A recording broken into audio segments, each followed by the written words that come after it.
Right, hello everybody. Welcome back to the RationalInvestor.co School for Trader Development. Here we are in our cheekily named God Mode, our advanced program, our level 3 program. Nice to see you back in class. We got 1, 2, 3, 4, 6. 1, 2, 3, 4, 5, 6. Hey, Brian can add. So we got about half of the class here today. I do understand, and it's weird. I'm not noticing this around our society. It's sort of people are checking in, checking out right now. It's really funny air in the air, if you will. I see Ian made it. Great to see you made it here, Slick. Yeah, let's check you off. Doink. Awesome. But anyway, welcome back to class. Good to see we've got the diehards ready to rock another session of options here. And we may see some of the alumni pop in. We gave an open invite to them as well, so we'll see how that goes through the day. We're, as I just said a moment ago, we're sort of working our way through the meat and potatoes of our derivatives introduction here in this level 3 program. I hope you guys have been diligently working away on memorizing, learning, and I used to have an old math teacher who used to always say, don't memorize this, learn this, when he was trying to teach us the quadratic formula in high school math. I remember that guy. Old football player turned high school math teacher. Anyway, the point of the matter here is whole new sort of world of information that we've thrown at you here. Whether you actually directly use this information in trading over the short term, I would actually recommend that you go very slowly with this. I had some really good sessions with some of the other students, and I do like this sort of the collective tutorial sessions where everybody just brings a big whack of questions to the tutorial. And we just sort of work through them and then collectively share the tutorial video. So I hope that's working well for you. A little bit of an experiment this term. And I hope also, too, you're enjoying your sort of private chat room where you sort of advanced traders can work away on concepts that I'm getting the impression that well, and actually, maybe it's good to get a bit of feedback. Are you finding it a little difficult to interact with the unwashed, the unschooled? Now, when you look at markets and price analysis and trading and the whole thing, if I wouldn't be surprised if it's actually a little difficult for you to actually interact with Joe Sixpack now. I've corrupted you terribly. The information that we're covering here in these classes about derivatives, really don't even bother trying to explain this to the public. It's just so far beyond them. And, as I said just a moment ago, you don't necessarily need to be trading derivatives right now. Consider this sort of, your educational experience here. Take some of the information that we've gleaned off of this. It's extremely valuable. And it seemed, what I really love, especially last week's conversations about long option strategies, is we often see that the derivatives market, that TRISOF principle, it actually works as yet another validation signal, unrelated reason to consider taking a trade. So, you may not use the information to actually execute a trade in the derivatives, but it does greatly help you with your just basic understanding of market analysis. This week, we're going to delve into very advanced materials. And frankly speaking, of the 5% of the population that could possibly consider derivatives, we're now going to get into sort of the meat and potatoes of what the derivatives market is all about for like 90% of retail participants. And then we're going to explore the very sort of cutting edge of the derivatives markets that none of the retail market explores. So this conversation today is all about short option strategies. And as we had sort of said to begin this module, options are a little bit different in that they are contracts between two individuals. So as a result, you have many different types of transactions, 4 different types of transactions. Basically buying to open, selling to open, buying to close, and selling to close. Which, if you haven't, taken that first week's module and really sort of committed it to memory and the mechanics of options, may sound awfully confusing. It's not a bad idea. We probably, before we jump into the real learning material today, that we maybe just do a little bit of review and just make sure that we have the terminology and the definitions down cold. I see one of our alumni just popped in. Nice to see you, Jeffrey. In fact, I think, if I'm not mistaken, Jeffrey just submitted his level 3 exam. Way to go, dude! You made it. Only what? A year late. What the hell? Hey, better late than never, right? Anyway, good to see you, Jeffrey. Q1 2017. Yeah, okay, so 1 year. And hey, if it takes you a full year to digest options and get this shit down cold and pass the exam with flying colors, I'm okay with that. But anyway, okay, so as always, not a bad idea. Let's do a bit of review. And who was it that was doing the real estate transaction with us? It was the Moran brothers, eh? But I don't see either of the Morans here today. So why don't we do the real estate transaction with Jeffrey?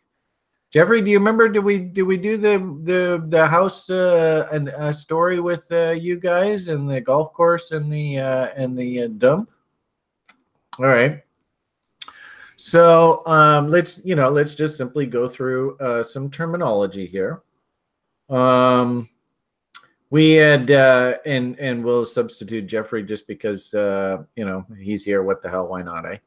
I was planning on selling my house, and the current market price was about $100,000. And Jeffrey, of course, being Mr. Moneybags, he owns his house next door to me, but he's thinking about buying another one. And there's rumors floating around town that maybe the property next door might be redeveloped. So Jeffrey's going to pay me a certain sum for the right but not the obligation to buy my house for current market prices, $100,000.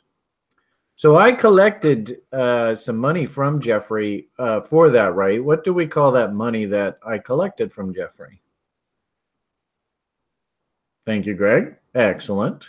And if, not a bad idea, if you don't know the answer to, write it in your notes. Make sure that you got all these terms down. So I collected a premium. Yeah, well, good idea. And by all means, if you're watching this class later on, if anything that we said, I don't remember, because it will be tested on the exam, so you might never know it.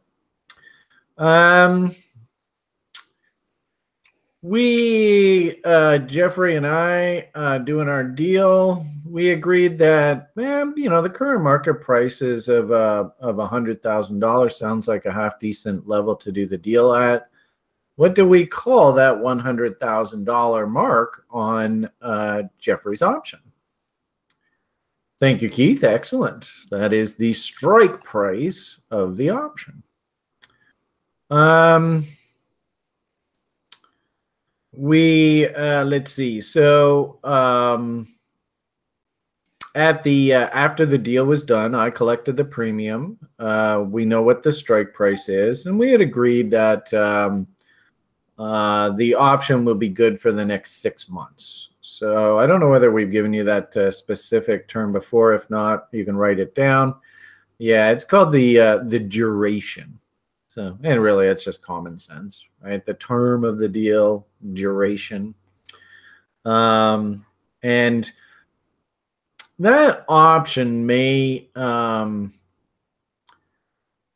you know, depending on whether it has intrinsic value, but let's assume that it doesn't have intrinsic value. And, you know, Jeffrey paid me a fairly substantial premium. What did we agree that the premium was that we paid? I think it was like $5 grand or something like that, right? Jeffrey's like, I better come off mute here and start chiming in. What kind of deal you got me to do here? So I see you have your Jeff. I don't know whether you're aware of that or not. Maybe I can hear the echo of my voice, so maybe just throw yourself on mute. Thanks, Chief.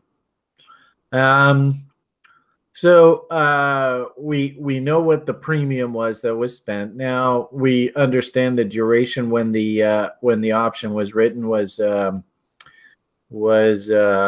6 months.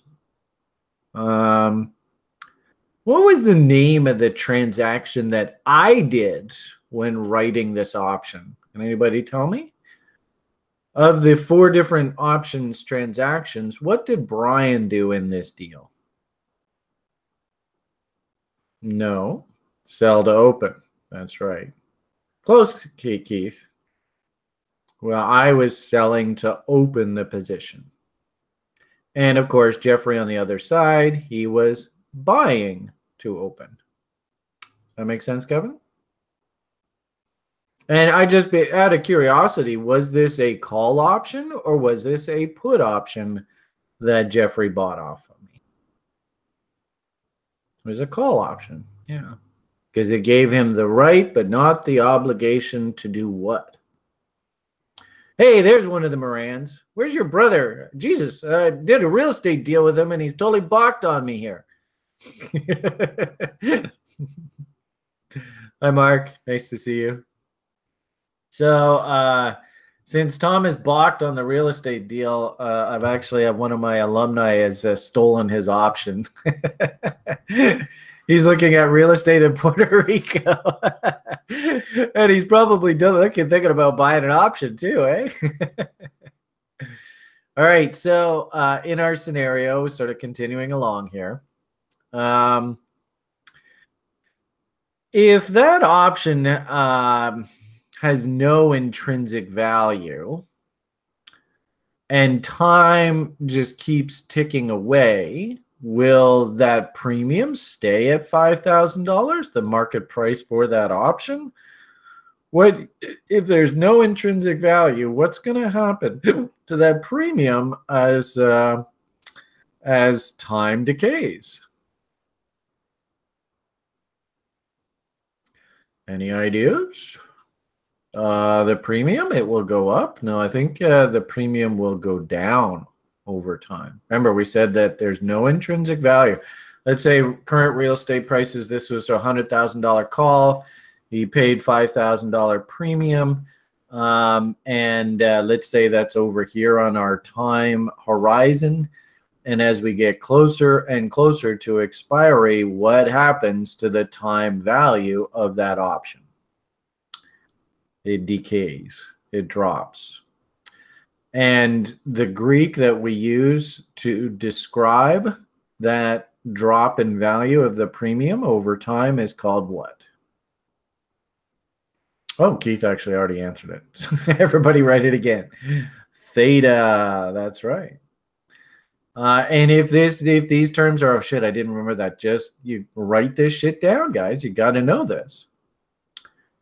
Okay, so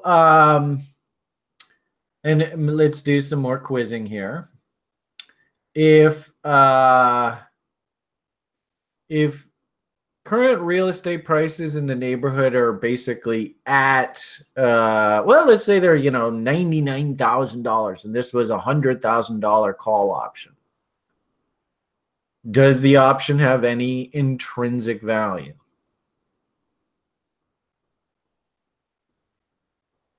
No. Very good, Greg.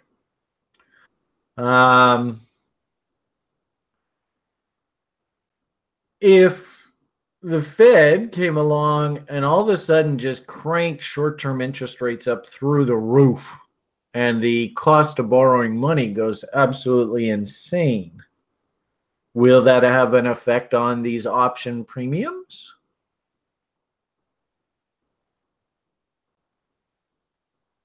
Yes. Very good. And what do we call that? Effect. Row. Think of row, row, row your boat. All right. Now, we said that the current real estate prices were around 99,000. So, and this was a $100,000 call. $5,000. Wow, that seems like an awful lot for an option that has no intrinsic value. So it must. How are we going to say this? Why would the option that's quote unquote at the money have any value at all? There must be a reason. Time, very good, Kevin. That's excellent. So that's one part of the equation. And what's the other part of why this option has any value at all? Implied volatility, very good. In essence, and this is the trap with options, is that when they go at the money, they have to reflect what? If they don't, it opens up the opportunity for arbitrage. This is a tough question. Can anybody remember? Why does the option have to be so expensive when it trades at the money? The margin in the market. That's right. What it costs to actually margin a equivalent position. So because, deeply out of the money options don't have that implied volatility premium, and when they are at the money, they have no intrinsic value at all, and prices get bid up because of this implied volatility. How do we describe the effect on the options price as it gets closer and closer to its strike price? The delta. Very good, Bobo. And maybe we ought to write that down. I only see one person answer that. So let's say that again, right? How do we describe the rate of change of the option? Because remember, out of the money options don't have that implied volatility premium. At the money options have no intrinsic value, but the premiums go up. Why? Because of that implied volatility. And how do we describe that change in behavior of the option? And this was the whole key behind why something like the silver options insurance plan works, is this concept of delta. And it is the key to making money with options. Now, the interesting thing about a delta is that, let's say your option is at the money. It has a whole bunch of implied volatility premium built into it. But as it goes deeper and deeper into the money, that implied volatility premium comes out and it goes back to trading just purely what its intrinsic value is. So does it make sense? And this is the next one we have to know. How do we describe the rate of change of delta? Gamma, or what? And what is gamma called? Anybody remember? What is the textbook definition of gamma? The first derivative. Very good. Excellent, guys. Oh, and Jeffrey, you got that right off, so you must have done well on your exam. Good. So we have to understand, and this is often a trap with options, that gamma, of course, is going to rise as the option gets closer and closer and closer to being at the money. But then once the option goes in the money, gamma actually falls. And you can actually make less money if you go buy the at the money option versus just buying the underlying. You'll actually find that your option goes up at a slower rate than if you just own the asset. This is where most people fail in options, is they go and buy the at the money option saying, oh, well, what the hell, it's a lot less risk, right? But what they don't understand is that this at the money option is actually artificially inflated in price. Okay, so there's one other Greek that we missed.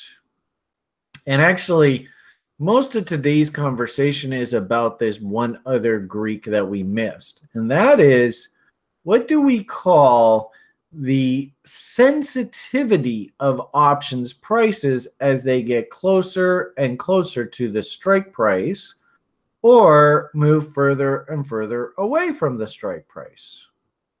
And that's called what? Garcia Vega. All right.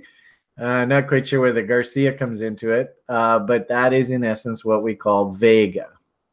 And it's this Vega. This is where the guys make the big bucks. Old brand of cigars. Oh, okay. There you go. Cool. It's my birthday coming up, dude. Sounds to me like you just volunteered to buy me a birthday present. All right. For Ian's sake. I'm just kidding, dude. I'm just kidding. Options. Does it make sense, Ian?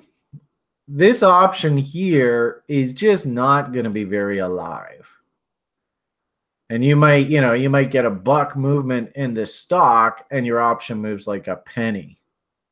But as we get closer and closer to the strike, the option itself like comes to life. And it actually starts getting more and more active. And of course, all the ARB guys, they'll start taking a look at this option in earnest as we get closer and closer to this strike.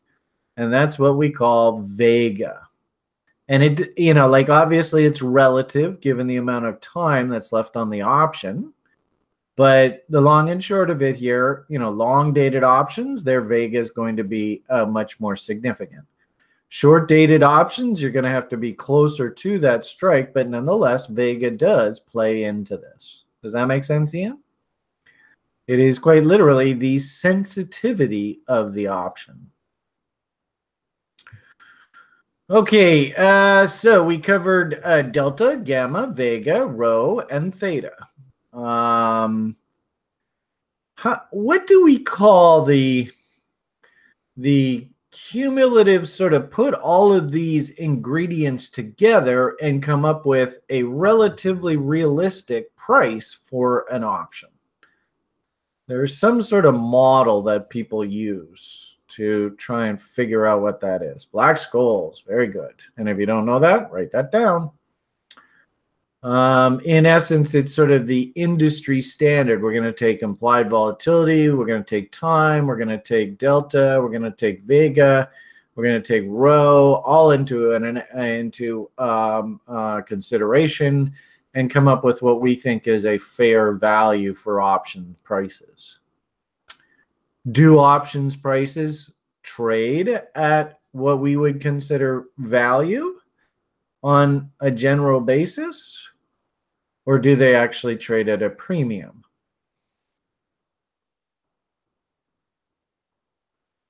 They almost always are trading at a premium because implied volatility technically isn't tangible, is it?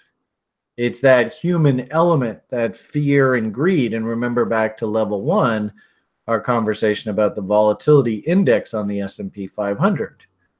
It is a measure of human emotional either overexuberance or pessimism in the marketplace. So as a result, and hopefully when you went through all your TRI SOFs, you saw that most ideas, the options trade at ridiculously huge premiums to our TRI SOF principle. That's not an accident. And it's why most people lose money in trading options.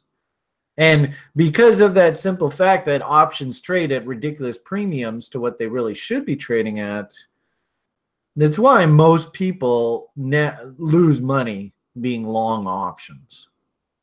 And it's only through extreme conservative approach, extremely conservative TRI secret options formula kind of analysis that we can even have the gall to suggest that we can actually make money being long options. Because most, like I think I told you guys, when I was in the brokerage industry and running my book of business, most people who were options brokers, they couldn't figure a guy like me out.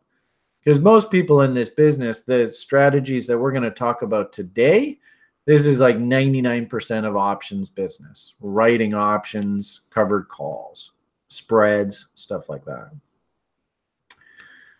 Okay, I think we covered most of the basics. Is there anything else that we need to cover?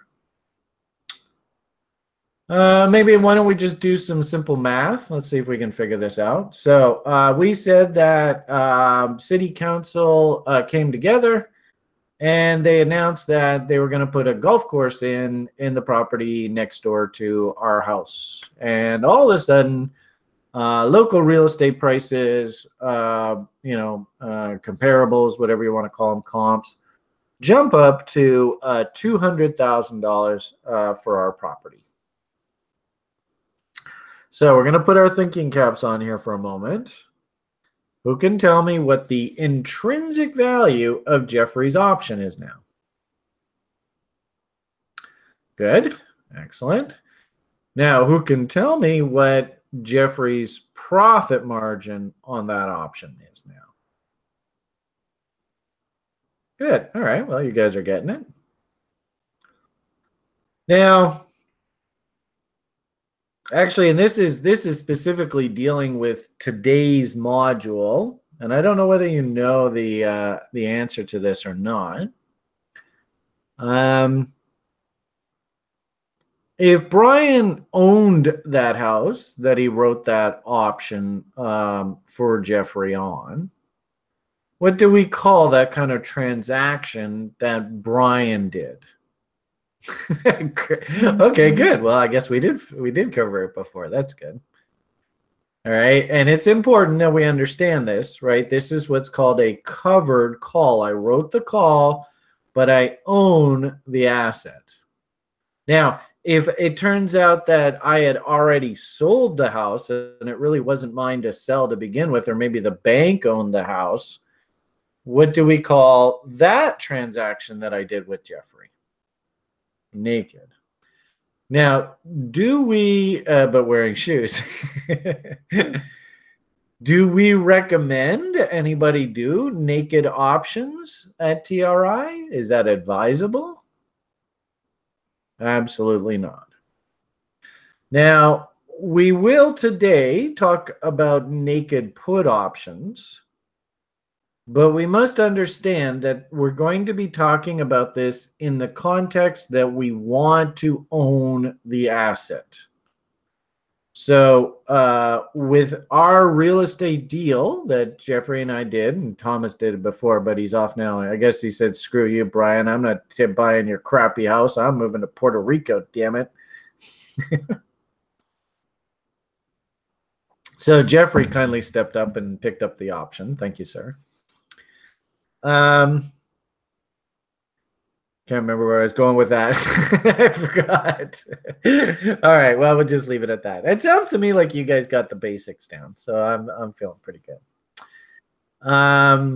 Oh, that's right. Yeah. So today we're going to talk a little bit about naked puts. But when we do talk about that, we have to understand it's under the premise that we want to own the asset. Now, if I write a naked put, the person who buys the put off of me, buying to open the put, they have the right but not the obligation to do what?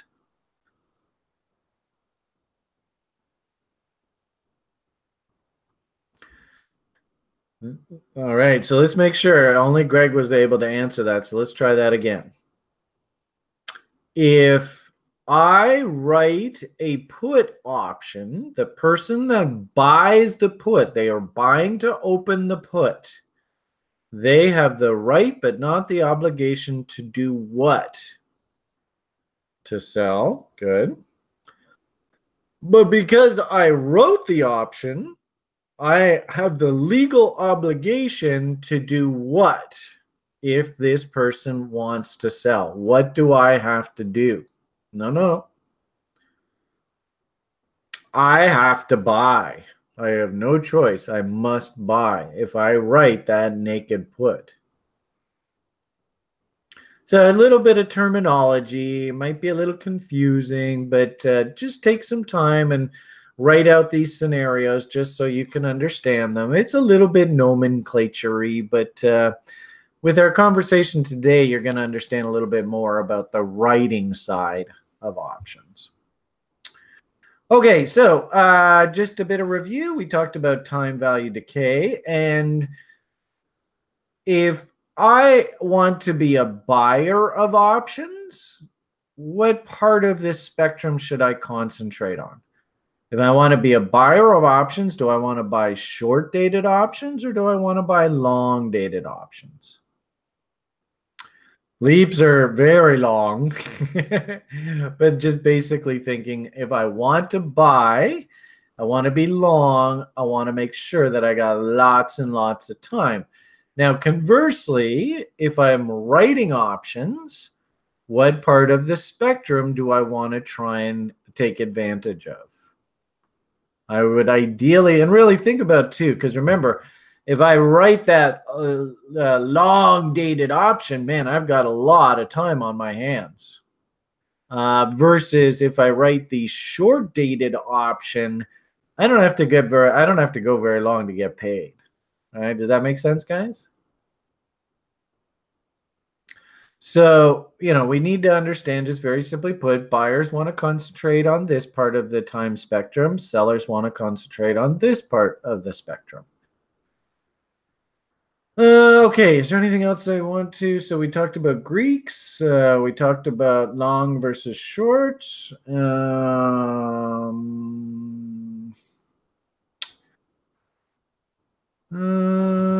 We talked a little bit about implied volatility. And Vegas. All right, well, I guess we're ready to take our next step. So as we'd said just a moment ago, options have this funny habit of jumping up in price as we get closer and closer to the strike price. And sometimes the premiums can just get absolutely absurd.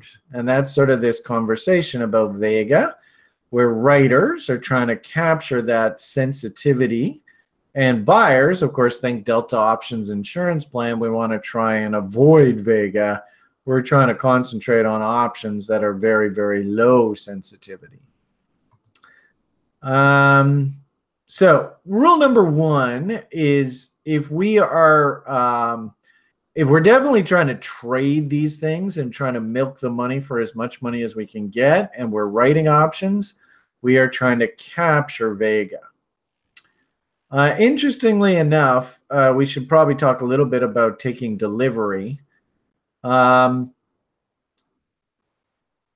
there's going to be an exercise we're going to do later on, but you should simply understand if you ever wanted to buy a stock in the open marketplace and it is option eligible, you should never buy the stock in the open marketplace. Because think about it in simplest terms.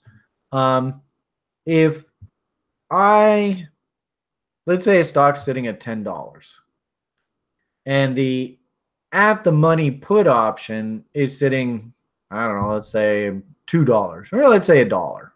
Make it simple. So, if the stock's $10 and the $10 strike, it's the at the money, the put is trading at $1. Does it make sense if I go and write that put? Boom, I collect $1. Does everybody make sense? Does that make sense to everybody? All right. It made sense to Greg. Hopefully everybody makes sense. Remember our house scenario, right? Jeffrey collected $5,000 in premium. So that put option sitting at $1, I'm going to write that option. Now, because it's a put, the person who buys it has the right to sell the stock at $10. I collected $1. So if I have to go and buy that stock off of that person, what is my net cost to actually buy the stock? No. Remember, I collected $1. $9. That's right. Zero. Hey, I like Ian's deal. I can get the stock for zero? Awesome. All right, so Bobo and Ian, do you understand why my net cost, if I have to buy that stock, is now $9, not $10?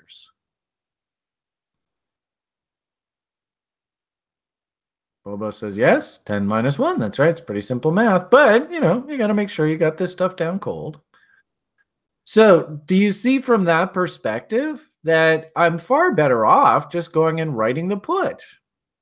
And if the stock goes, lower than $10, well, I wanted to buy the stock anyway at $10, and my break even now is actually $9. So the stock could go all the way down to $9.01, and I'm still coming out ahead just by me going and writing that put option.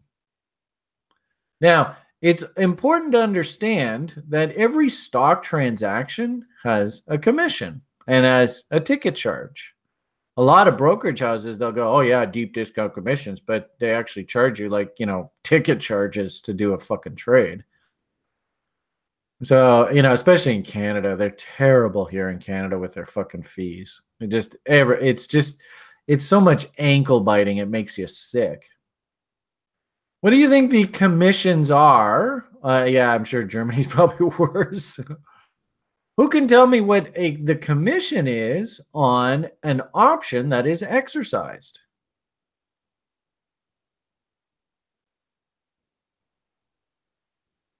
Anyone? What is the commission on the exercise of an option? No, it's zero. There is no commission. Why? Because it's an automatic process done by the Option Clearing Corporation. Remember, we had said that any options that expire in the money, the clearing corporation will automatically make a line item notation. And, most of brokerage houses today are all just basically electronic spreadsheets. So it's just a line item notation that your option was exercised, and there's no commissions. So as a result, not only is it in your best interest to collect that dollar for writing that put option, but the exercise of that option does not incur any commissions. Let's not say that this was a $10 stock. Let's say this was a $100 stock. Well, 100 shares of $100 stock, that's 10 G's. If you have to pay 1% commissions, well, we're starting to talk some, that's 100 bananas, right? Versus automatically exercising, nothing. So can you see how there's a lot of incentive to write that put option, and if you wanted to buy the stock, there's a lot of incentive to write that put option because you're going to save a lot of money in commissions versus just going out into the marketplace and buying the stock. Does that make sense, guys?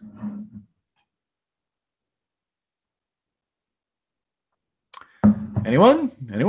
Sure hope so. All right.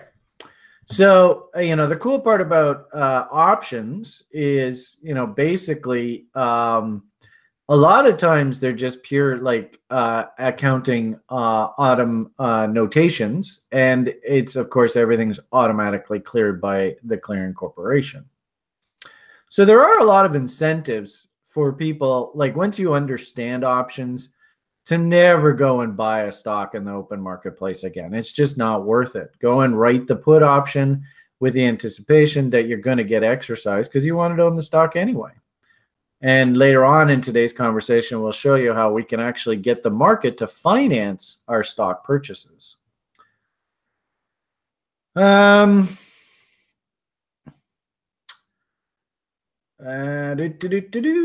Okay. I mean, basically, we've there are a lot of sort of benefits. Long versus short option versus long versus short the asset.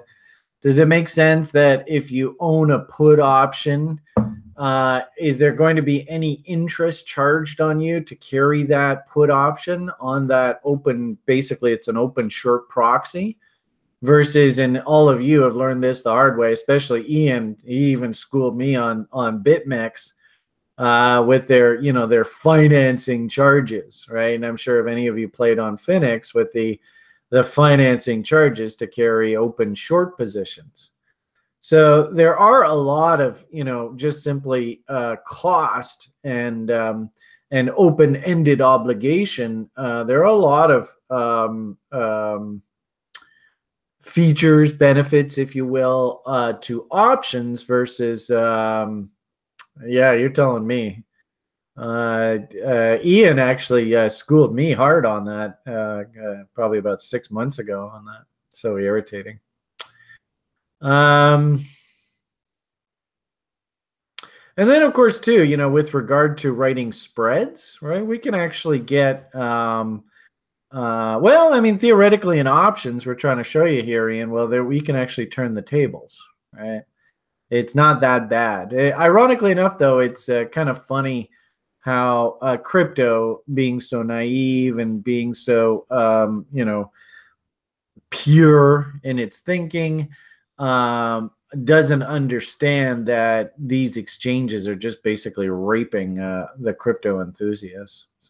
I heard somewhere one of these crypto exchanges was making as much in commissions and fees off of their trading as some of these major institutional futures exchanges.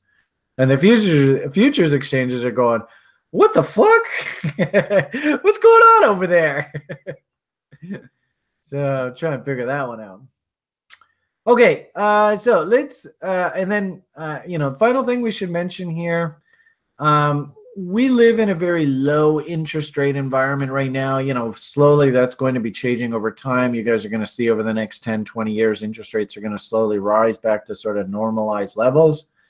But while interest rates are as low as they are, and ROE is not a major ingredient in the options prices, we do actually get some really interesting opportunities here, both on the carrying of positions and the margin that brokerage houses charge you, and the sort of the non-existence of ROE in our options formulas criteria.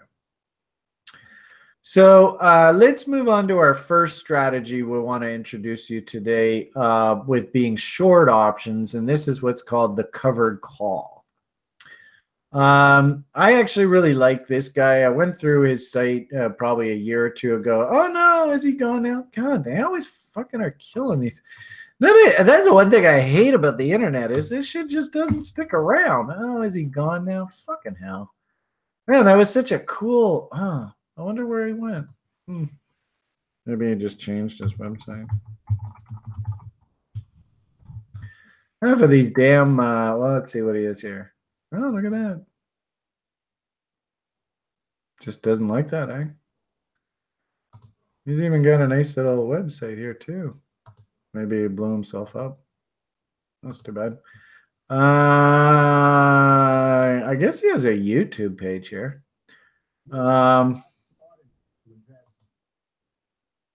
So I guess this is him here. Yeah, you can see monthly income from covered call options. So this guy did a really, really good, well, I would just really simply say he runs just a very simple program of how to make an income from writing options. It might, maybe it's, and it's actually interesting because here in Canada, you think the site does work? It's probably just blocked for Canadians or something. Who knows? The bluecollarinvestor.com. I'm not quite sure why that doesn't work. So, maybe I had the beginner's corner there. Maybe that's what screwed it up. Oh, let's see. Is it going to load now? Or are you going to load? Oh, looks like it might be loading. There it is. Yay! Isn't that weird how that loaded once, but it wouldn't load the other time, eh? All right. So I hope you took the opportunity, and I think he has even some nice videos. It's really, really simple explanation. And this guy does really, really well. That wouldn't surprise me at all, Ian. I'm constantly taking shots at these political figures. I wouldn't be surprised if Big Brother's all over my fucking internet. But anyway, that's another conversation for another day. So the point here is this guy basically runs a business off of writing covered calls. And I take the time, over the next week or so and just introduce yourself to what the hell a covered call is. Very simply put,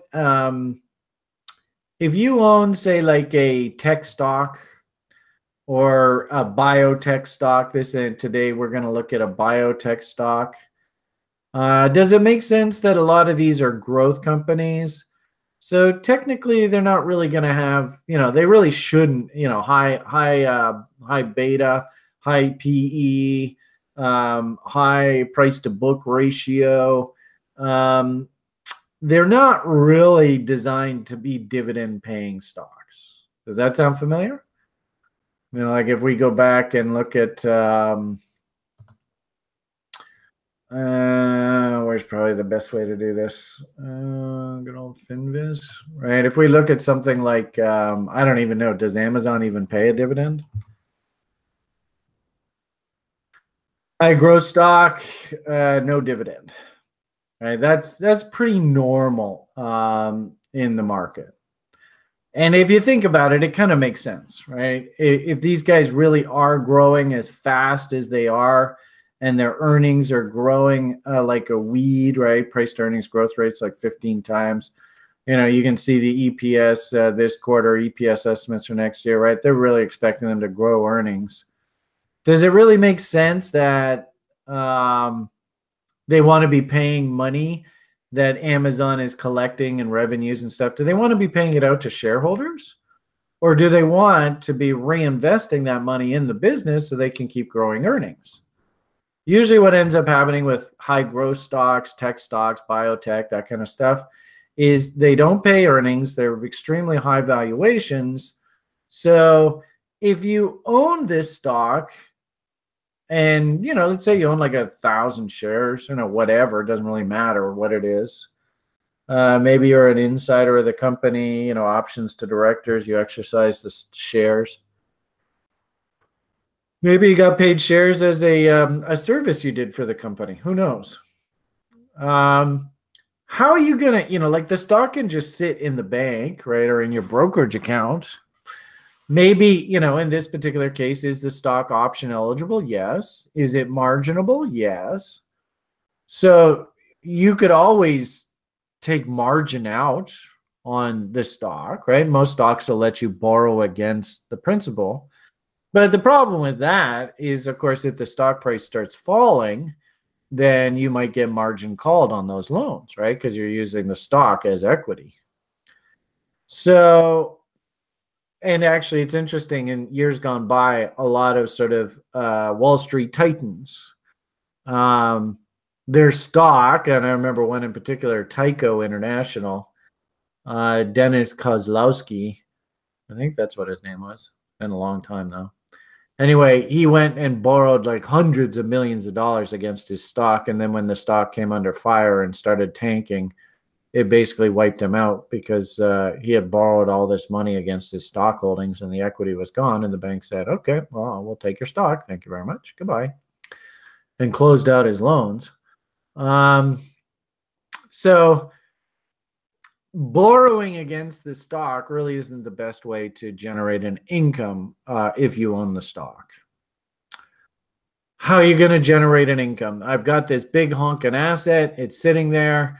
I don't really want to borrow against a principal, right? I don't want to really do a margin loan, but I would like, and this it's a growth stock, doesn't pay a dividend, but it just price keeps going up.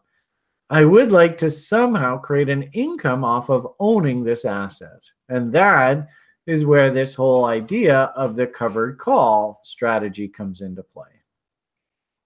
Where if I own the asset, just think about our house scenario with either Thomas or Jeffrey, whoever's here today. Does it make sense in our house asset that if real estate prices never do go up, and let's just say real estate prices just sit at like $95,000, $100,000, is there any great incentive for Jeffrey to actually exercise his option and buy the house. Let's say real estate prices are $95,000, and that option that we wrote gets close to expiry. The value of the option is going to be worthless. Is there any incentive for Jeffrey to even exercise the option if it's the right to buy at $100,000 if current market prices are $95,000? No. They just simply say, fuck it, I'll just go and pay $90,000, $95,000 in the market, and you can take your option and stuff it, Brian. The point here is that as long as the underlying, whatever is written, expires that is less than the strike price of whatever was written, then technically the premium that I collected, I can consider that income. Does that make sense, guys?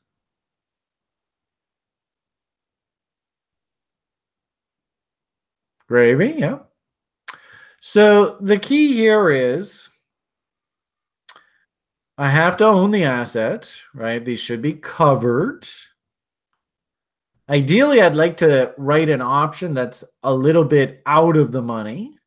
So then that way, even if the stock price does go up to that strike price, I'm going to be selling the stock at a higher price than what it is today.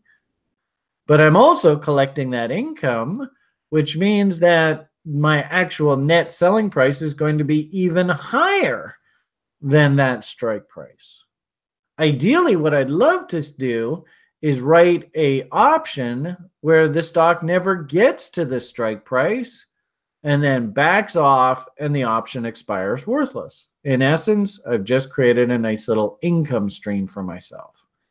And I would say probably over 90% of all option business is these covered calls. Like almost all options derivative business is these covered calls. Does everybody understand that? Like almost all of the business, I'll say it one more time, almost all of the business done in options are these covered calls. So let's take a look at how this strategy works out. As our little diagram sort of illustrates, what should happen is here's the stock price, right? It's just slowly going up. The option itself is moving along this way, but as soon as it hits the strike price, obviously it's going to move. The delta should be the same as basically the stock. So what ends up happening is, in essence, as long as the stock price is below the strike, right, you're making money, making money, making money. Once you actually hit this point, then it's just basically a one-to-one, right? Because in essence, you wrote the option. Somebody's going to be able to call it away from you. Your profit margin is now locked in. The stock can keep going up, but remember, you wrote the call, so anything above your strike price, that's whoever has the right to buy the stock. That's their profit margin. Let's take a look at a working example. And here's one that represented, in my opinion, a fantastic opportunity here. So remember we said that, biotech stocks, of course, are super, super volatile anyway, right? And can you see how this thing's a rip-roaring bull? Rawr, look at me, I'm a bull. So on balance, what do you think the public's perception is, especially with things like implied volatility for call options? Do you think those premiums are going up as the public believes that there's no top anywhere in sight? It's just going to keep going higher and higher and higher and higher. Well, no, the premiums will just keep going up, right? Think of implied volatility. The public perceives this as boom, right? So what are implied volatility premiums going to be, high or are they going to be low? They're going to be high. And if we go down and actually look at the options prices, look at what happens here. The $40 strike, you can see the stock price right now is $51.75. So the $40 strike is sitting $10.40 bid, $13.80 offered. This is a deeply in the money position. And you can see that if somebody has to sell, I got to sell today. You see how they're actually going to they're going to basically get a little bit less than intrinsic value for the option. But if somebody was a motivated buyer, and do you remember last, I talked about this in the group tutorial. I said that I was going to talk more about this next week when we talk about the role. But does it make sense that this is an up market? So people are paying the offer. They're paying up for these options. And if you had to be a seller, that means you got to hit the bid. You're going to get screwed, right? In essence, these option premiums to buy are going to be very expensive. So long and short of it here, the at the money or the deeply in the money position for somebody who has to sell, they're going to get basically intrinsic value plus a little less. But somebody wanted to buy, this is a deeply in the money position. Do you guys see that you actually have to pay like about a 38% premium? Well, not 38. Let's call it 32, 33, 34% premium over the intrinsic value for this damn option. What the fuck? Do you see how these free premiums are inflated? Does that make sense? Bobo, makes sense to Bobo? Makes sense to Greg? Okay, cool. Now, let's take this one step further. That was the deeply in the money position. What about the out of the money position? This $55 call option, and keep in mind, this is the date here is July 2nd, and this expires in about a month. You see how the $55 call right now is $350 bid, $420 offered. How much intrinsic value is there for this $55 call option? Nothing.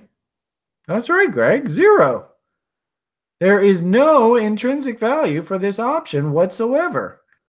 And yet it's $3.50 bid, $4.20 offered, last trade at $4. Now, let's see if you can understand this. Let's see if we can put the pieces together. If I owned 100 shares of this Alder Biopharmaceuticals, and I sold those 100 shares at the market, how much money, we won't worry about commissions right now. Who can tell me 100 shares, I'm going to hit the bid, $51.75, boom. How much money do I get credited in my account? It's a pretty simple number, right? $51.75, all right. Now, if I own those 100 shares, but I went and wrote this $55 call option, and I wrote one, let's say I got $4, right? Boom, $4. How much is in my account? $400. I've just been credited $400. Now, if the stock is ultimately called away from me at $55, and this is the key here, what is my actual net profit or my net total revenue collected on the sale of the stock at $55?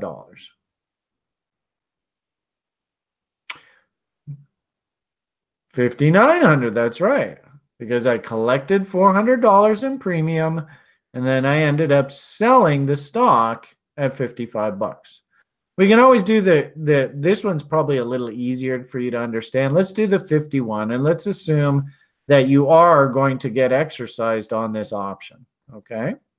So I could sell the stock in the marketplace at $51.75, boom, $51.75 credited to my account. Or I could go and write, let's just say hypothetically you got this $5.30. It's going to take a little bit of thinking on your part, but let's see if you can do this. The $50 put, I write this, or the call, beg your pardon, I write this.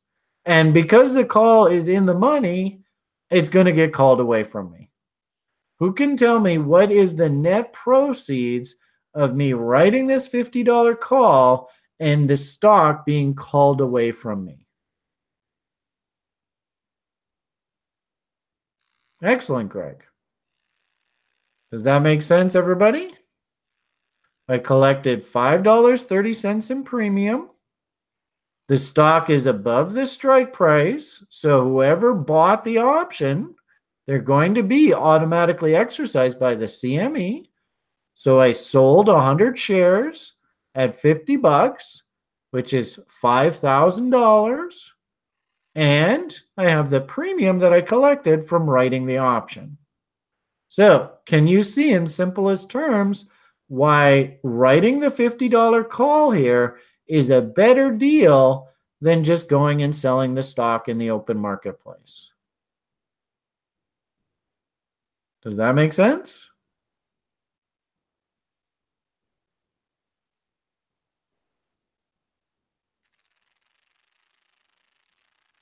Which deal is in my interest? Just going and selling the stock in the marketplace or writing the $50 call? Writing the call, absolutely. Now, the really cool part about this is check out what happened shortly thereafter.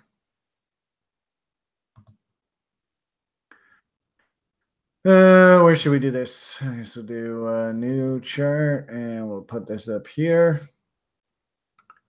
Ooh, looks like somebody's about to pop. Where's our stock? So this is ALDR.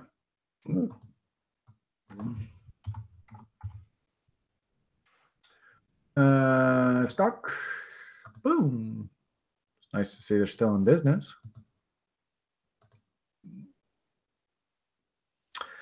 Gee whiz, looks like we were right at the top of the market here, right? So this is July 2015. There is July 2015. So does it make sense, guys, that if I owned the stock and I wanted to collect an income off of this, owning the stock, I don't really want to sell it, but can you see how insanely inflated these premiums are? If I look at this $55 call, or even really the 60 call, but let's do the 55. If I go and write this for $4 at this level, what did we say the intrinsic value of this option is? 0. It only has about a month left of life. Does this make sense, guys? How on earth is these premiums so inflated, understanding that in the last month of life, option premiums can just absolutely collapse if this thing doesn't go in the money? And what ended up happening is there is July. That was the top of the market. There's June. And the market just collapsed after that. In our scenario, we said that we wanted to write the $55 call. What a coincidence. Do you see $54.90? This option never went in the money. Never even got to in the money. But even if the option did go in the money, because we collected this premium of $4, if the stock actually did go up above 55 and the stock was called away from us at 55, what did we say our actual selling price for the stock is?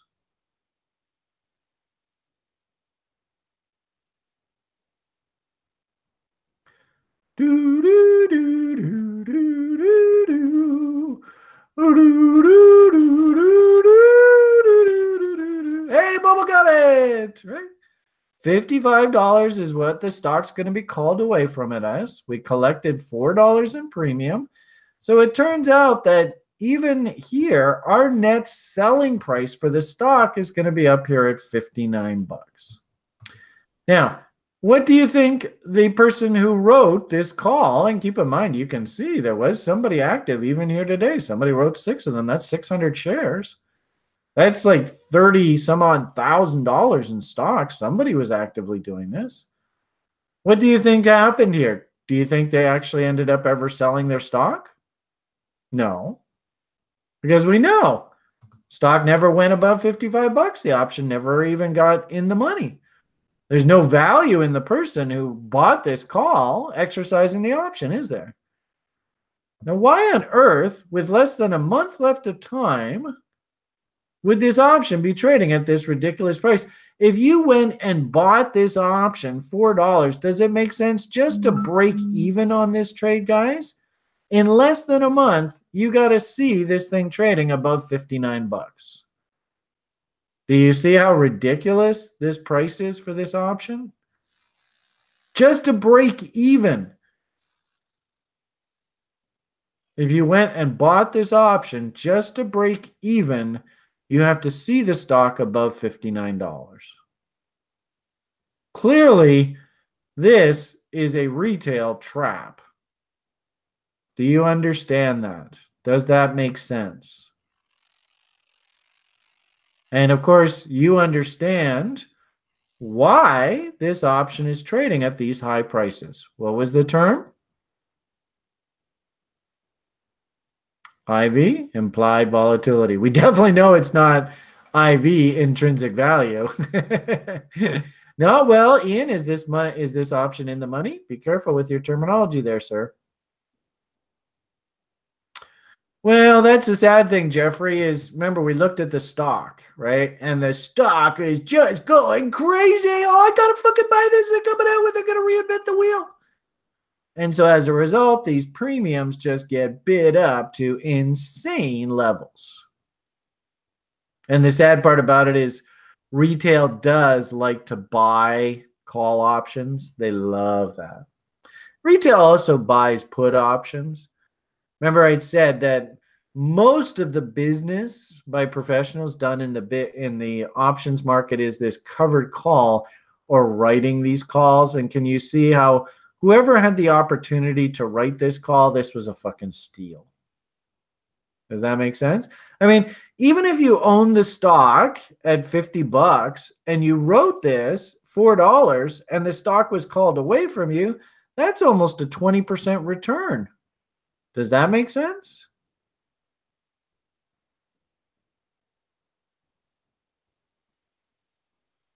If you own the stock at 50 bucks, and hell, you could even just go in and buy the stock. I mean, think of it this way, guys. You could go and buy the stock at 51.75 and instantly go and write this $55 call.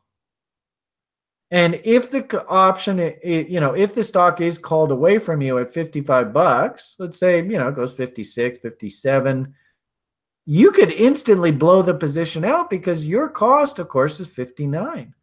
Think of it this way, too. If I bought the stock at 51.75, I wrote the option for $4, what's my actual cost of ownership on the stock?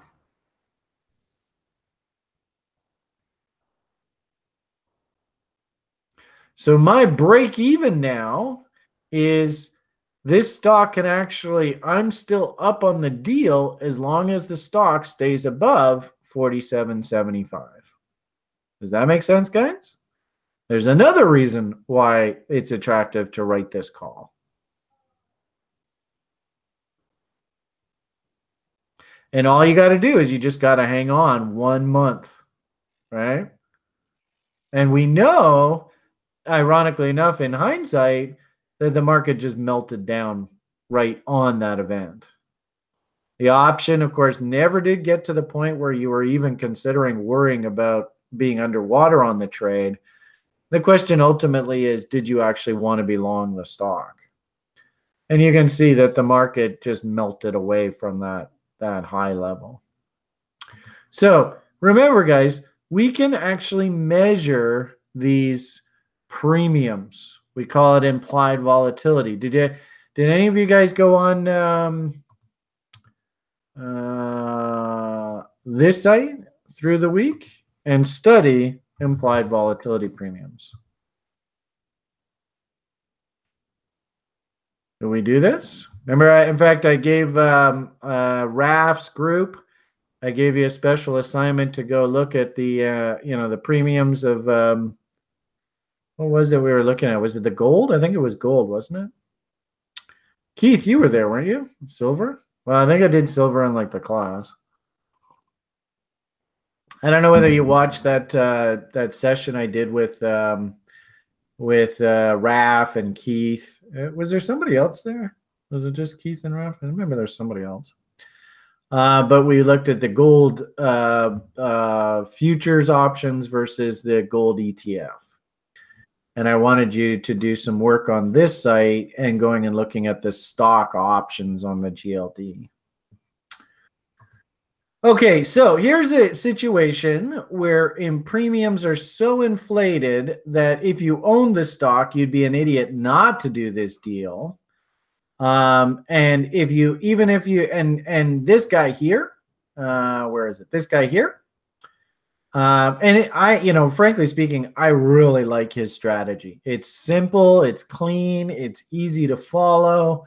And all he does is he just goes out and hunts for these kind of situations where if I just go and buy the stock, write the 55 call, I can knock my average cost on owning the stock down to like $47 or whatever. I can put my stop anywhere around there. And really, ideally, what I want to see is just the stock go very quietly. Ideal scenario would be have the stock settle at like $54.95, so the option expires worthless. But because I bought the stock here, I'm going to capture that gain, and I'm going to pocket the premium I collected. Worst case scenario on this guy, he doesn't actually start losing money until we actually get either below 47 or above 59.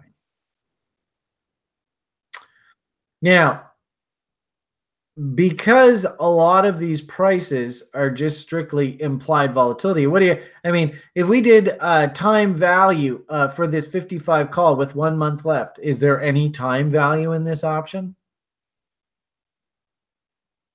We already know there's no intrinsic value. So what do you think happened to this option premium when the stock just started to melt down here? Does it make sense? The premiums just collapsed. So the point here is this is a scenario within a rip-roaring bull and option premiums getting bid up to ridiculous levels. The flip side of the equation is obviously you want to try and capture all that implied volatility, all that, rah, I'm a bull premium, I'm going to the moon. If we look at stocks that are heavily on their knees and very depressed, you notice that those premiums just are not reflected, right? This stock's 50.83, and you can see, and conversely, this 55 call was trading at $4. This is, in essence, about $1 difference, but can you see that there's just no premium on these calls whatsoever? So the point of the matter here is if you're going to write a covered call strategy, ideally you want to do it in an up market because people are going to be paying up for these premiums. In a down market, when we do the math on here, it just doesn't make sense, right? In this particular case, with the stock sitting basically, roughly $51, if I write the $50 call, then in essence, it's already in the money. I'm only going to collect $2.69 versus here. I'm literally, and look at the offer on this. I mean, Jesus, $7.50. So you can see that the premiums, you can literally see the difference in the sort of enthusiasm of the marketplace versus, an asset that's on an uptick and premiums are being built into the prices versus an asset on the downtick, and there's just no premium there at all. And ironically enough, this is basically what options players do all day long, is they're just looking for inflating in premiums, right? Think of Vega. Does it make sense now looking at those two pictures? Can you see the Vega that's priced into these ALDR options? versus this thing on its knees, no vega at all, no premium at all. Does that make sense, guys?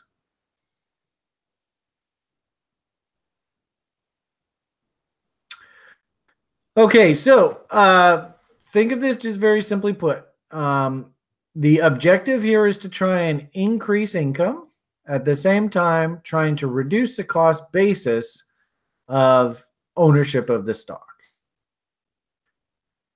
Obviously, if we're thinking about up markets, and actually we're going to do this in earnest in probably about a month's time, we're going to look at seasonality with you guys.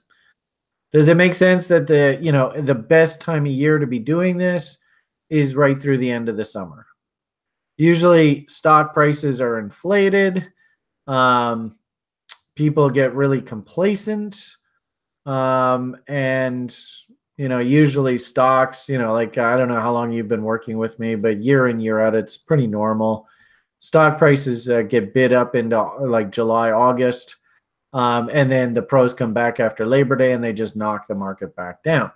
So you can see that process of bidding prices up into the summer and then coming back after the summer, prices get knocked back down. So typical.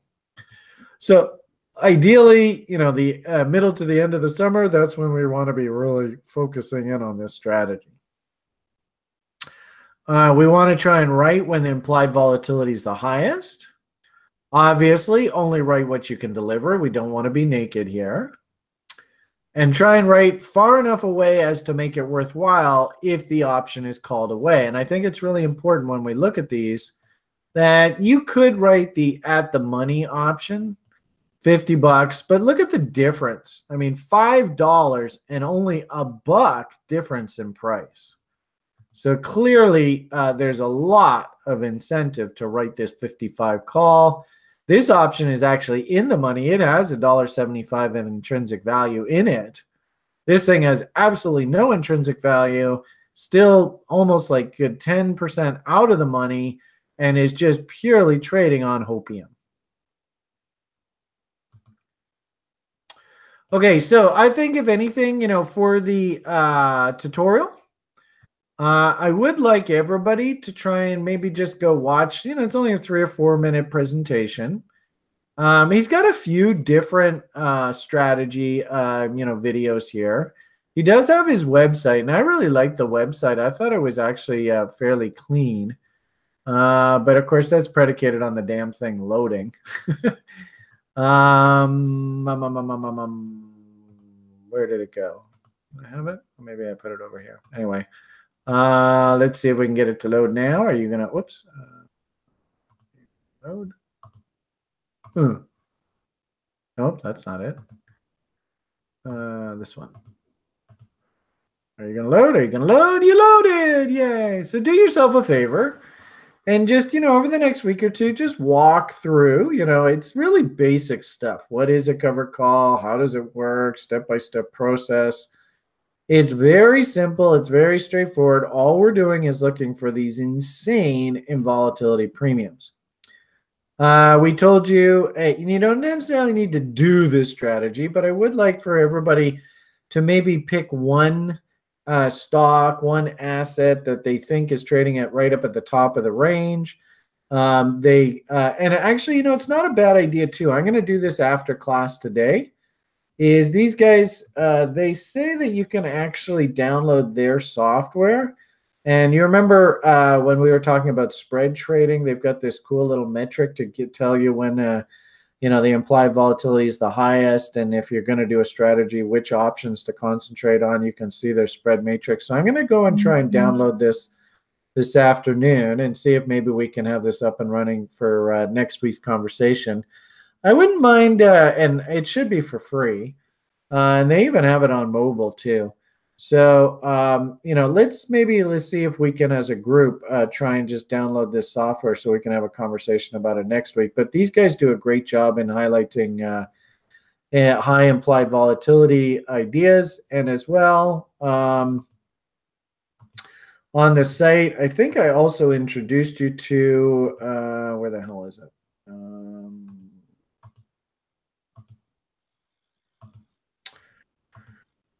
Oh, over here. Implied volatility. These guys. They give you a nice little list. Oh, maybe they don't. Those things changed. Oh, God. I hate how they internet. Oh yeah, it's right down here. Let's go reset. There we are. These guys give you a nice little list of stocks to take a look at, and stocks that are trading with high implied volatility. So this will give you sort of a nice little list to start working off of. And they actually have. It'd be interesting to see what they have here. They might even have some ideas to look at. So calls increasing volatility. So all right, so they even give you a couple ideas to chew on. Puts and calls with increasing implied volatility. And if anything for the group tutorial kind of thing, let's see if we can go and find a call option that's trading out of the money, that's trading at an insanely high implied volatility premium.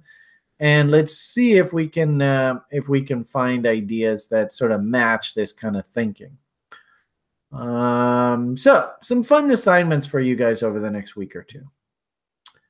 And by all means, if you guys, just you could do an implied volatility search on the net and see if different ideas pop up for you. You might find something and be like, "Hey, Brian, I found this. So what do you think?" And I might fall in love with you for it. Okay, so hopefully does everybody understand the motivation of why we do the covered call strategies? So that's probably the first question. Do we understand the features and the benefits? How do we do this? There. Keith says yes. Kevin says yes. Mark says yes. Bobo says yes. All right. So long and short of it here is we're going to try and increase income, and we're going to try and reduce our cost basis. And actually, I'd be interested, Jeff, are you still around? Does this presentation sound about the same as when you last took it? I hope so. If there's anything I mentioned that time when you took it, when you took it, and I haven't mentioned it here, please let me know. Greg says, you said rather than buy stock at market to write a put instead. Oh, well, now these are calls. These are calls. Don't get confused. Does buying a call option and exercising it if in the money at expiration work as the same? Does buying a call option?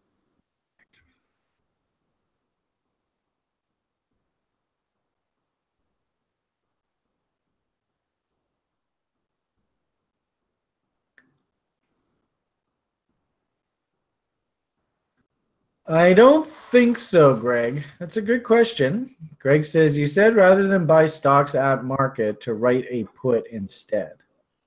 Does buying a call option and exercising it if in the money at expiration work as the same?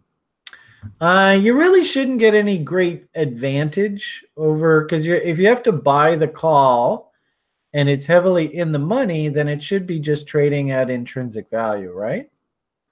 So if it's basically trading at intrinsic value, and keep in mind there's still probably a little bit of implied volatility premium that has to come out, then actually no, it's not a good idea to buy the in the money call and exercise it, because you're actually there's gonna be a little bit of implied volatility premium in the money call. And that might mean that the call is actually a little bit more than if you just went and bought the stock in the open marketplace. So no, I wouldn't say that the same, Greg. I do like the idea of buying the call and exercising it as a way to save on commissions. I do like that. But the problem with buying in the money calls is that there is going to be that little bit of implied volatility. Like that's why delta, even way out here, the delta of the option isn't going to be exactly 1-to-1. Like, did any of you guys do the in the money calls? Did anybody find that the deeply in the money calls, they're trading at like maybe 90 cents movement for one movement in dollar? So there's still going to be that little bit of implied volatility still in the price that causes the in the money option to move at just a slightly less than ideal delta. Really, to be honest with you, the only time I want to buy calls is over here. That's really the only time I really want to buy calls. That's just me, right? Because we're trying to take advantage of delta expansion, right? Am I right? Or am I right? Or am I right? Or am I right? But interesting conversation, Greg. Book a tutorial and let's have some fun looking at some numbers. Okay, let's move on to the second module I wanted to teach you guys today, and that is the idea of writing put options. Isn't that interesting? How do you spell written? Do you not spell written that way? The two T's? All right, there we go. Okay, so, and I think we sort of mentioned this to you to begin with. Most retail buy options, they'll buy calls. Maybe the market's going up. Hey, look, this pharmaceutical stock's going to the roof. I want to buy that call. And of course, Mr. Option Writer goes, all right, fine. I'll be more than happy to write you this call at this insane premium. As well, retail buys puts, just like in the level 1 program. It's really simple to buy a put option as an insurance policy. Well, and think of it, your car insurance, your home insurance, your life insurance. Do you really want to collect on that policy? No. Ideally, you don't want to collect. You'd ideally like that policy to expire worthless, right? Because that means no disaster. So in stockland, a lot of people buy puts, and of course they pay ridiculously high premiums. Remember our conversation about the VIX. And the irony of it all is they usually buy the put options when you shouldn't be buying the put options. They should be buying the put options when the VIX index is nice and low, total contrarian. But usually the stock market's moving up and they're not thinking down in the market. So as a result, the put premiums are really low. And in a weird sort of way, the reason why the put premiums go up is because all these people come out, oh, I got to panic, I got to buy insurance after the fact. As well, too, I think I showed you guys, and I don't know whether I showed you guys before, but I always like to start the level 1ers with this conversation, and it always freaks them out. First we say, is it realistic for Bitcoin and cryptocurrencies to actually take over the money system? Well, not yet, right? There's a global money supply, and here's the total supply of crypto. So we know for certain that, public, this is a great conversation for the public on just sort of demonstration of asset sizes. But we scroll down and we see that, oh, gee whiz, these asset sizes keep going. And then there's this crazy thing, derivatives. And it's cool how they go low end estimate. So this is their assumption that the numbers might even be bigger than that. But you see how damn big this derivatives market is. I mean, it's just staggering how big it is in relative size comparison. And there's Bitcoin, right? So, and actually, speak of the devil, Mr. Da Vinci Nightmare is here himself. This is why I think Mr. Da Vinci's Nightmare believes the whole system's going to collapse one day, because at some point, you would think logically that there's going to be a reckoning here. But I would actually, this is Brian's interpretation of the data. If we think about our house scenario with Jeff and I doing the deal, and then you think about things like your car insurance, your home insurance, your life insurance, do those policies get exercised? No, not really. right? Yeah, there are a lot of car accidents on the road, but relative to the total premiums paid in for those car insurance plans, it's a fraction, right? And it's no accident that a guy like Warren Buffett got into the insurance business. And a lot of very how do we say this? The Benjamin Graham model that Mr. Buffett actually follows is just simply a high cash flow model. And the insurance business is a monstrously high cash flow business. It's very profitable. The key, though, is you have to keep a whole shitload of money on the sideline just in case there's a whole bunch of people that want to collect on their policies.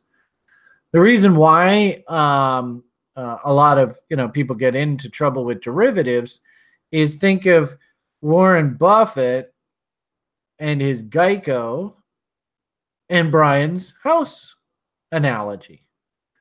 If I didn't own the home and Jeffrey came and said, well, real estate prices have gone up to $200,000. I've got this $100,000 call. I'd like to exercise it, please. Thank you very much. And I go, oops, Jeff, it turns out I don't actually own the house anymore. So sorry, I can't sell it to you. He's not going to be very happy, is he? Well, same thing with Mr. Buffett and Geico. It's the same analogy.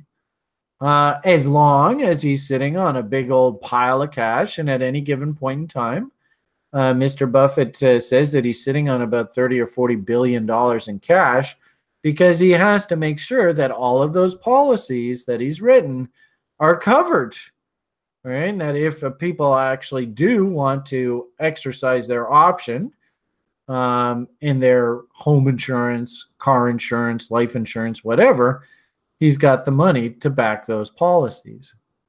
So, the big debate here is, yes, all these insurance policies are written. Are there actually assets to back these insurance policies written? That's really, I think, the big debate. And of course, if you, delve into things like Deutsche Bank, a lot of their derivatives book was completely naked.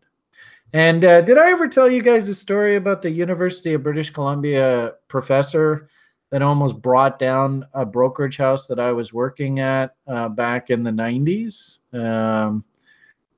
and shorting, writing put options on the Toronto Stock Exchange? Do you guys remember that? Anybody? Anyway, the point is that, if you get into the habit of writing naked options, oh boy. And the question you also have to ask yourself is, how many of these derivatives that you see here are actually naked? That's the question. If there's a lot of these derivatives that are naked, then Da Vinci's nightmare could very easily play out.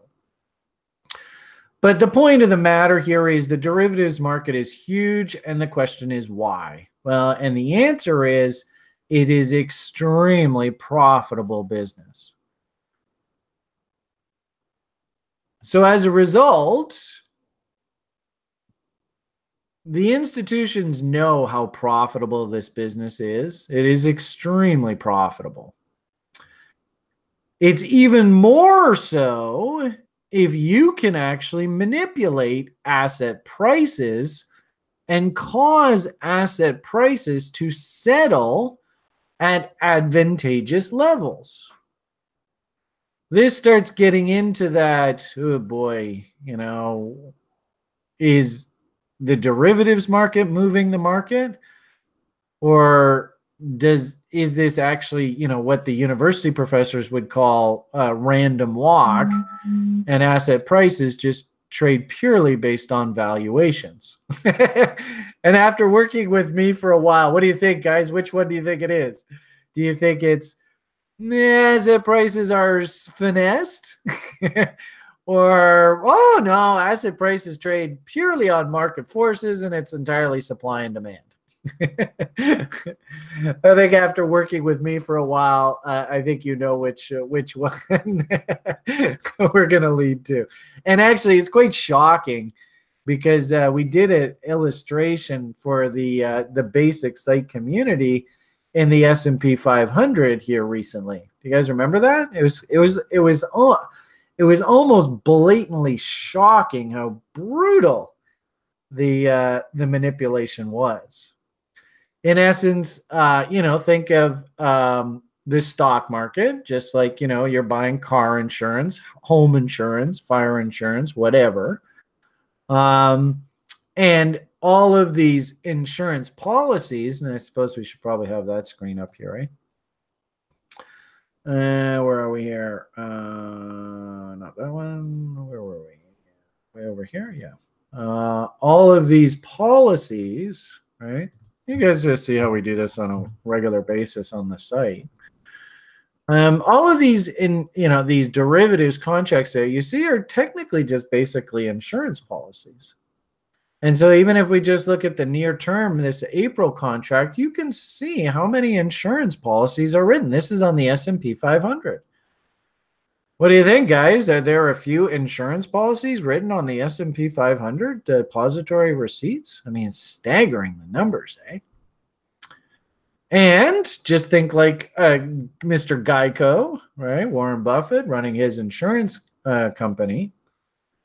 Would it be in the institutions who are writing all these policies, would it be in their best interest if they can encourage this stock index, which all these policies are written off of? There is the last price as of Friday, and Friday is the 14th or 13th. The big monthly contract expiry is actually on the 20th, the third Friday of the month, and April's a pretty popular month. If we actually go down to, there's the 16th. Where's the 20th? There's 18th. There's 20th. And we look at these heavy open interest. This is where most of the institutional players are going to be. Do you see? And what did we say the index was? The index was 265.15. So if we go down to that big monthly expiry, and we ask, where is the most open interest? Actually, I think I went by it. I think this is it. Yeah, you can see how much bigger it is than the others. All right, look at all these numbers. And we said the index was at 265, right? So what do you think, guys? Whoa, look at that big one there. 131,000 contracts. Wow, 275, 165,000 contracts. Does it make sense, guys, that there is some incentive for them, those guys, the institutions, to get the price of the S&P 500 above these strike prices by next Friday?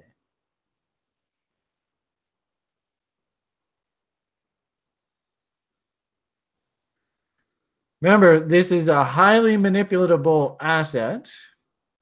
And with the index sitting at 275 right now, or 265, remember we had even seen this, the last big March contract, there is 275, and oh gee whiz, they got the market to basically close out exactly where they won the most.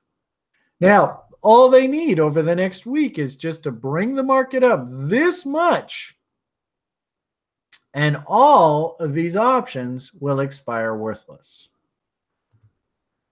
And, actually, do yourself a favor if you want to. I think it was, you can go look at the daily brief. It was probably from around 13th, 14th, 15th of March. We should maybe even go and pull that down for you guys so you have reference. But I would make the argument, and I think it's a fairly simple argument to make, that there is a lot of incentive for these guys to get the market above this 275 number into the end of next week. Now, if they can do that, do you see how there's not a hell of a lot of open interest in options above that level? So I think there's a very high probability that they're going to get the market up into this area for next week. As well, too, think of it from the other side. Now, remember, the market, if it closes above, these are the put options. So we're thinking about price below these levels. The call options, we can think of it the other way around. Do you notice that there's 232,000 open interest in this 275 option? So if as long as the market closes below this level, then all of these call options expire worthless. My hunch is they're probably going to bring the market up and settle it right in this area. Now, we actually have on the site a resource for you guys. The Max Payne site. And you can go on here at any given point in time and get a pretty good idea. So we're going to go SPY and we're going to look at that April expire. We're going to get a pretty good idea from these guys where the maximum pain for the market will occur. And do you see how it's at that 275 strike level? Now remember, these options are written for a premium. Absolutely, Mark. Sure. Totally. Again, I love derivatives information as a completely unrelated reason to take a trade. Absolutely, Mark. And if you can start thinking this way, Mark, oh, I want to buy your futures. Can I buy a call on you, please? Because now you're taking it to the next level. All right, Jeff. So I won't directly call out for you, eh? So remember that these options are written for a premium. And, you know, we can actually, the cool part about it, I want a special assignment for everybody. Can you go and get a price chart for this 275 call and this 275 put? I'll do half of the assignment for you, and we'll do one side of it for you, okay? And I'm kind of having fun here right now, so bear with me. Are you running out of time? Should I get this going here? Because we still got a long way to go. But we can go SPY. Oh, actually, this is the one I think we want right here. Yeah, April.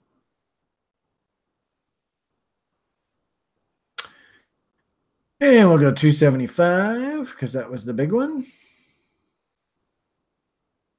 Look at that. I mean, fuck it. It's $8.50. $8.50. Jesus Christ, this thing's expensive. All right. Can you guys see that even here, like the most that you can see where the most of the business was done around $2 or $3 or $4. So if most of the business on this option was, say, $3, at what price does Wall Street actually start losing money on this option? If we say that the average right price they collected it was $3, at what price does Wall Street actually start losing money on this deal?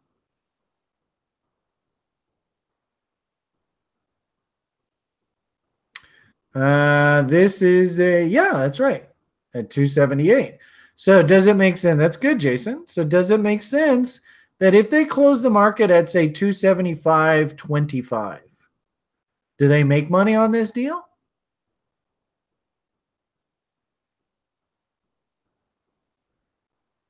Yeah, definitely. And you can see the poor retail chumps. Some people paid like $10, $15, $18 for this damn option. You think the guys that actually, were buying the options, I sure hope they took profits on this. But even if you were Wall Street and you were writing these options at $10, $12, $14, $16, do you see how you're making out like a fucking bandit if they can bring the market back anywhere near 275 into expiry? So the point that I'm trying to make here is you should be able to pull down this chart and get a pretty good idea of where Wall Street's uncle point is here. And then we can also do it on the call side. And actually, these are the puts, aren't they? So, Jason, actually, you got it backwards. Don't mean to be rude. This is the 275 put. So if they wrote that put for an average of $3, then where is their break even on the SPY? 272, yeah. But you just got it backwards. Now, let's go look at the calls. right? The exact opposite side. So there's the 275s. You can see, look at, holy Jesus, look how many people were buying these options all the way up here, $4, $5, $6, $7. And you can, I bet your bottom dollar, fucking Wall Street went and just bought a shitload of these calls back in here. But if they wrote, and remember we used to do this, let's say they, just average. And it'd be actually really cool if you could get the data set to figure out what the average price is here. Let's say on average, their average right price was a couple bucks, $2. Yeah, we'll be generous. At what price do they actually start losing money on this deal? 275 average rights, $2, 277. Does that make sense, guys? So in essence, they have a lot of wiggle room around this strike price.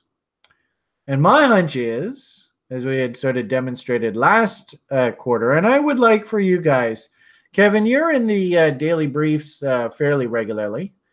Do you want to take it as sort of a special assignment? Let's keep an eye on this 275 strike and watching this April option, and let's see what they do into next Friday. What do you think? Does that sound like a fun special assignment for you? Cool. And I'll even remember that, and as we go through the daily brief, we'll even, hey, Kevin, where's the max pain on the S&P 500 puts heading into expiry here? See if you can grab this chart and just, Mark, I think you're pretty enamored by this too. Where the hell is it? One of these damn screens. Not that one. Maybe put away some of these. Right here. So would like maybe a screenshot of this. Well, it looks like max pain's here. Pull down the 275 calls, the 275 puts. It looks to me like 277 or so is the break even for the calls, 272, 273 is the puts. Let's see where they take the market out on Friday. My hunch is, why do I have the hunch? I got a sneaky suspicion that we've got 275 in our future here on the SPY.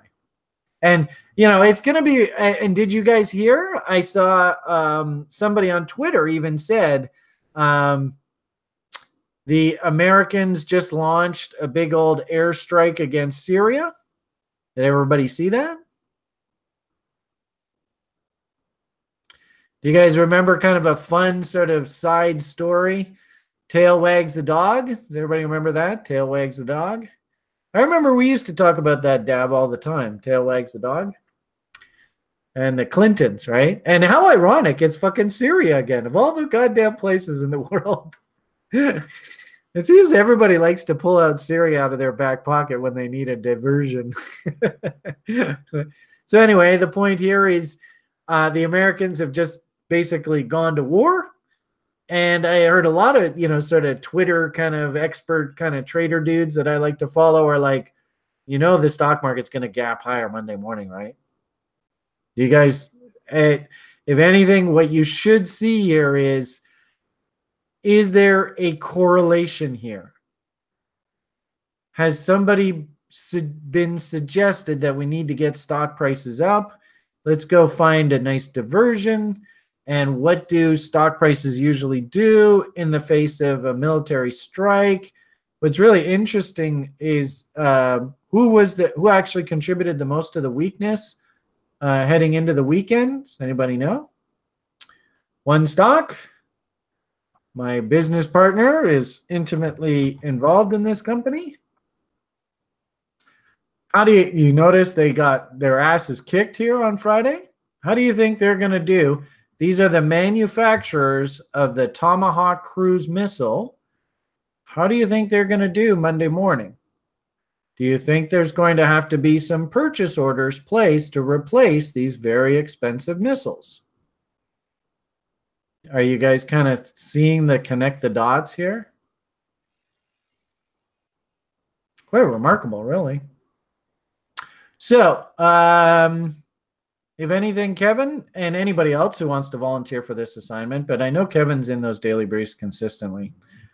But if you are an active participant in those daily briefs and you'd like to take this assignment on too, fucking A, man. Bobo, you're usually around for the daily briefs. Do you want to work on this assignment as well? I think this would be a really, really good education for you guys. Not this week. All right, fuck you. Okay, let's get back to work. And actually, it'd be really interesting. What I also would be a good idea, Kevin, is you want to do one on. Actually, why don't Kevin will do the S&P. Let's get somebody else to actually pull down the data on Boeing itself, and let's see if there's some shenanigans going on in the options pits on Boeing as well.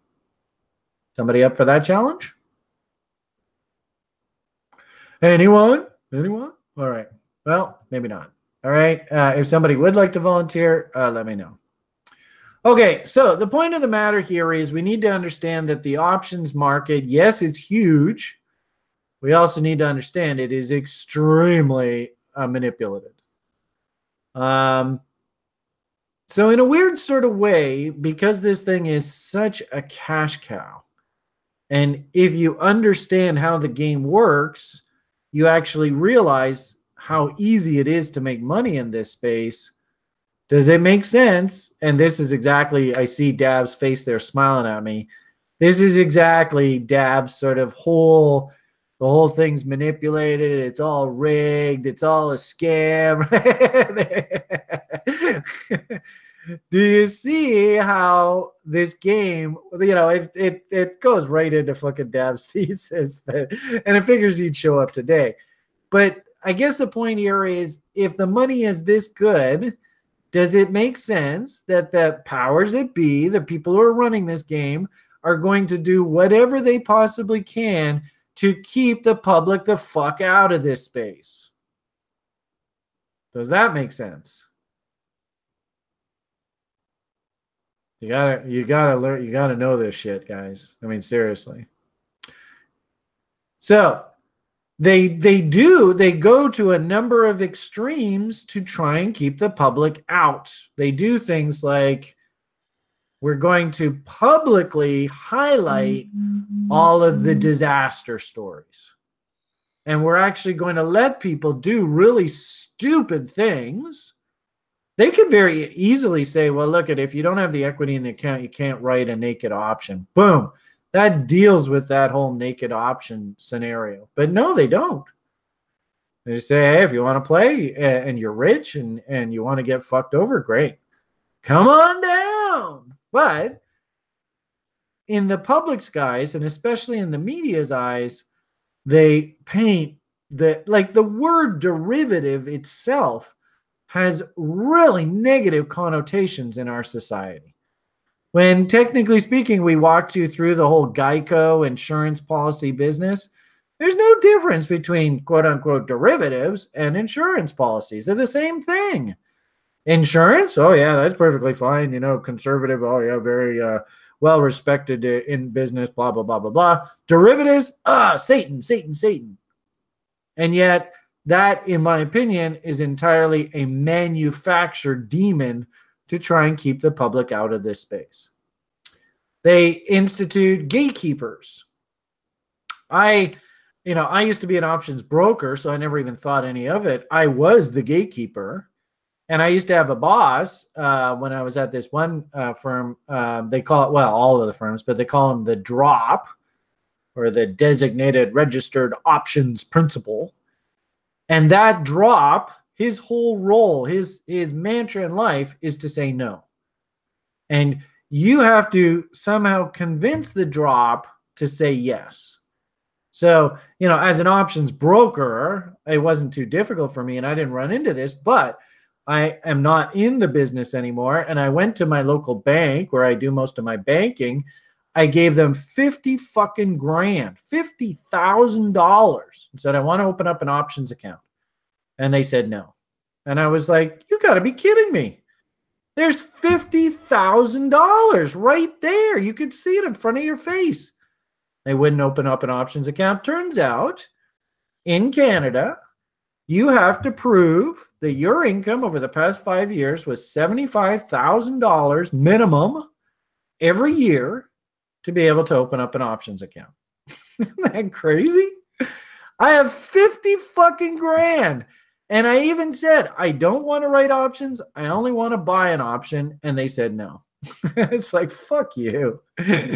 Doesn't surprise me at all. Well, now, in Europe, it's probably even worse. I hate to say it for you guys. It's Canada is really big brother. Europe, of course, even worse. Now, if you're an American, it's a lot easier, right? A little bit more sort of, like, you pay your money, take your chances. A little bit more cutthroat capitalist, but like something in Canada, nanny state, like I know Ian loves that term. Basically, big brother, just you have to like pretty much show them that you're a millionaire. They won't even talk to you, which is really sad. Now, once you get through sort of, I want to open up an account, fuck you. I don't care about the media. I'll deal with your gatekeepers, right? Now, jump through all your hoops. We have to understand that there are margin requirements that are above and beyond for people who want to write options. So while the option is open, you have to keep 150% of the option that you wrote principal in the account. Now, of course, university professors, they seem to somehow get around this. But it is sort of an easy way for regulators, because if they didn't do this and people could just write options, collect the premium, and just withdraw the money, it would make it really, really easy for people to really get themselves in trouble. So one of the ways that they try to slow the public down is they say, well, the problem is that this university professor, the guy who was running the brokerage house, he really wanted to sort of be accepted in the accepted circles. And for some reason, university professors, they're like, I don't know, it's so hard to describe. If you're trying to get, like, because this particular guy who owned this brokerage house, he was really trying to get into the inner circle of sort of money management. Like Dav loves talking about the 1%. And in Canada, it's even worse than a lot of oligarchs. In Canada, there's only about like a handful of people that own like about 80 or 90% of all the assets in Canada. It's really sad, really. So this guy was trying to sort of break into that world. And so he was kissing ass and trying to, let people get away with sort of cutting the rules, and this university professor, he sort of gave him carte blanche, and gee whiz, that almost destroyed him. So, but if you can get through all of the vilification, all of the gatekeepers, all the margin requirements, and keep in mind, like a JP Morgan, Goldman Sachs, they don't have to follow these margin requirements that are laid out for retail. Like I said, when I was on the inside of the business and I was the options broker, I could do almost anything I wanted. But for the public, wow, they really shit on you. So once you deal with all of this crap, then you're playing with the pros. You are on the inside. And as I said, you don't necessarily have to be a part of this world. But I think it is important for you guys to understand how significant this information is, especially with regard to the put options. Because the put options are, in essence, the institution's playground. And they will move the market to wherever they need to make sure that they make as much money as they possibly can. And so Kevin's special assignment will be really interesting to see how the market finishes on Friday with regard to that S&P trade. Okay, so we've jumped through all the hoops. We understand the power of this market manipulation through puts. We also need to understand, and if you look at any particular stock too, we need to understand that, in essence, institutions, and let's I don't want to do Boeing because I want you guys to do it, but let's maybe do like what's the one that Facebook's probably a good one. Institutions will use put options to actually buy stock. Remember I said earlier, it's not in your best interest to go and buy stock in the marketplace. The easiest, the most affordable, and it's in your incentive. If you want to buy stock, you write what?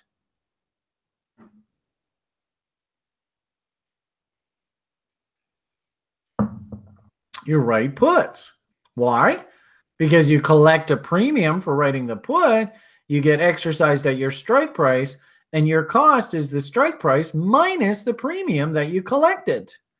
So in essence, like Facebook, if I, just wrote, let's even say the 150 put, if I wrote this for like 10, 15 bucks, and on this particular day, my option is exercised, well, technically my cost, if I wrote it for $15, my cost to actually buy the stock is $135. So does it make sense that institutions are going to write a shitload of puts where they figure value is on a stock, and by writing those puts, if they get exercised, they're going to get in at lower than what they figure value is for the stock. In essence, they're going to get it on the cheap. Does that make sense, guys? So if we go and actually look at the premiums, did we have it over here? I think we did. And we go, oh, not here. Here. And we go Facebook. And actually, it'd be interesting to see. The problem here is the stock's already come down. It would have been cool to see as it was just going through the meltdown. But we can get a pretty good idea of where the smart money thinks there's a floor on Facebook stock. So here are the puts, and gee whiz, where is the heaviest open interest? You see that below 150, there really isn't that much open interest. Right through here, thick, right? 130, 130, what is that? 13,000, 15,000, 10,000, 11,000. Looks like the heaviest open interest is at about 154. 157.5. Now, just out of curiosity, let's go and look at that option.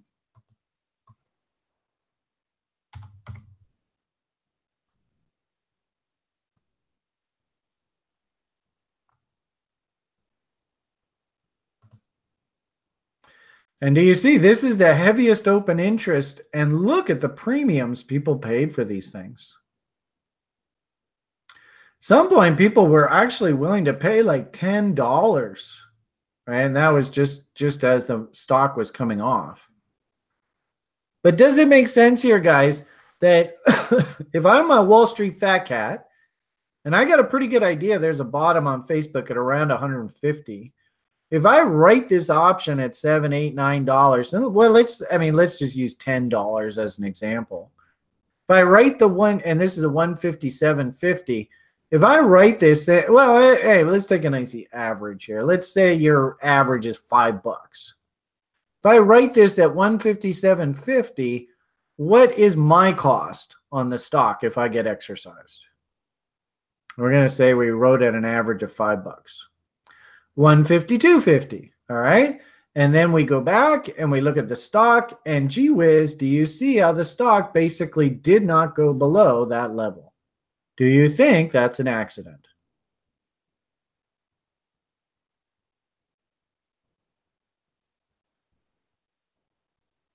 Do you guys see the game now?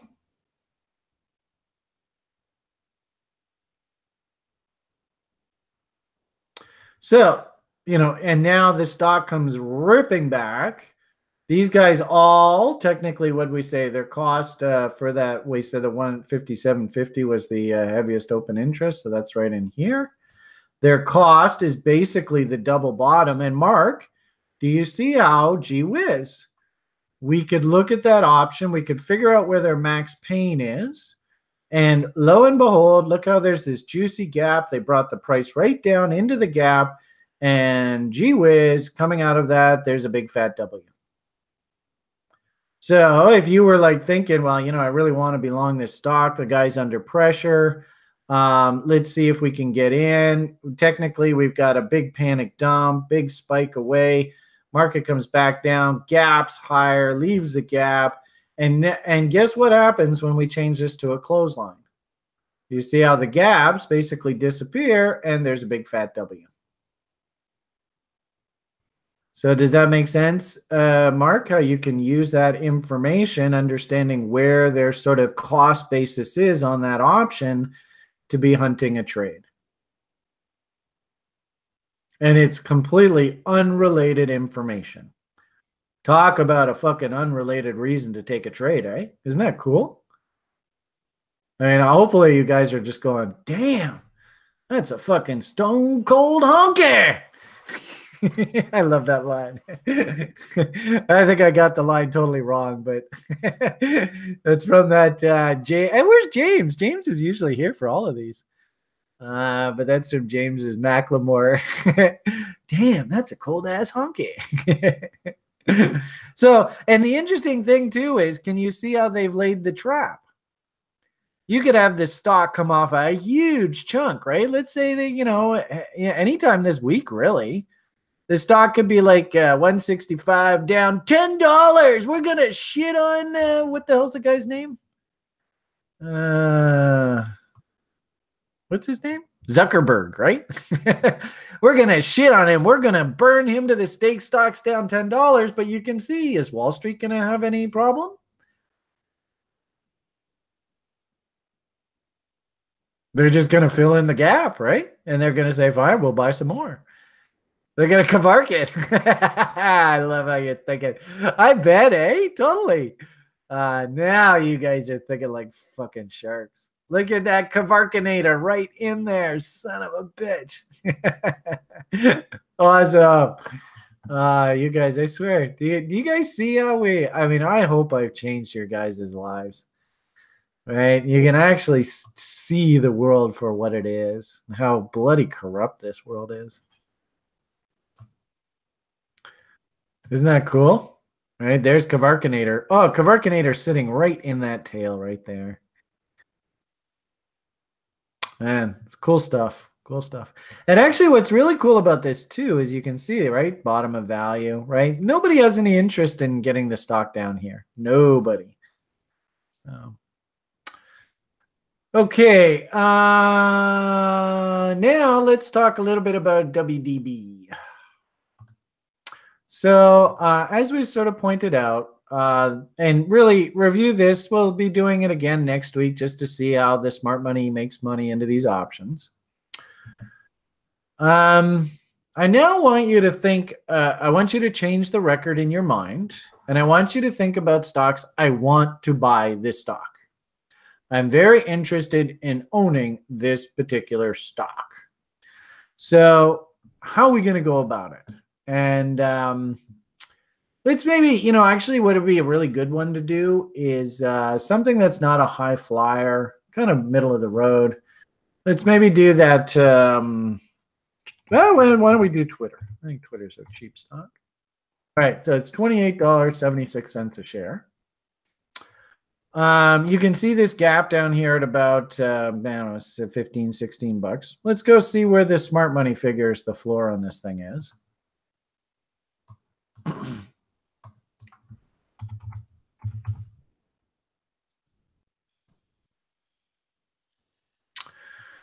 Okay, so just looking in the short term, here are the 20s. And where's the heaviest open interest? Boom, 30 bucks. So I don't think Wall Street has any interest in this thing going below $30 in earnest. That's interesting. This is Twitter. This is the April expiry. And where the hell's the stock? $28.76. Interesting. I think I wouldn't be surprised into this coming week, and especially if we have a big old rally in the broader stock market. I wouldn't be surprised that this thing's going to pop up here a bit. So actually, it's interesting how it's sitting there now. But what I want you thinking about here is, I would like to buy a stock, and I believe that it is not going to go off the board.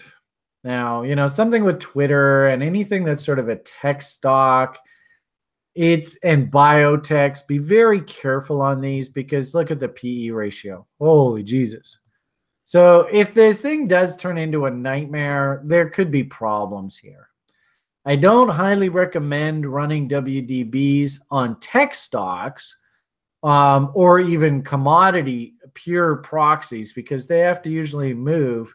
Tech stocks usually trade at a ridiculously high premium. We can find tech stocks that trade at relatively low premiums. That's okay, low valuations. But stocks that are trading at really high valuations, I would probably recommend that we leave these kind of ideas alone. Ideally, this strategy works best if we can find, and this was a tech stock, but if we can find stocks that are trading at deep, deep discounts to value. Now, what do I mean by that? In this particular case, we did a screen. This was back, 2012, 2013, right? Financial asset crisis. At this particular time, they were running the Chinese market down. And do you see this was, and ironically enough, the company was called A Perfect World. I can tell you for shareholders, that wasn't much of a perfect world for them. That was a very imperfect world. But in essence, can you see how this stock was way up here? This is like good $30, $40 a share. And they knocked it all the way down to like $7 a share. You see that? Boom.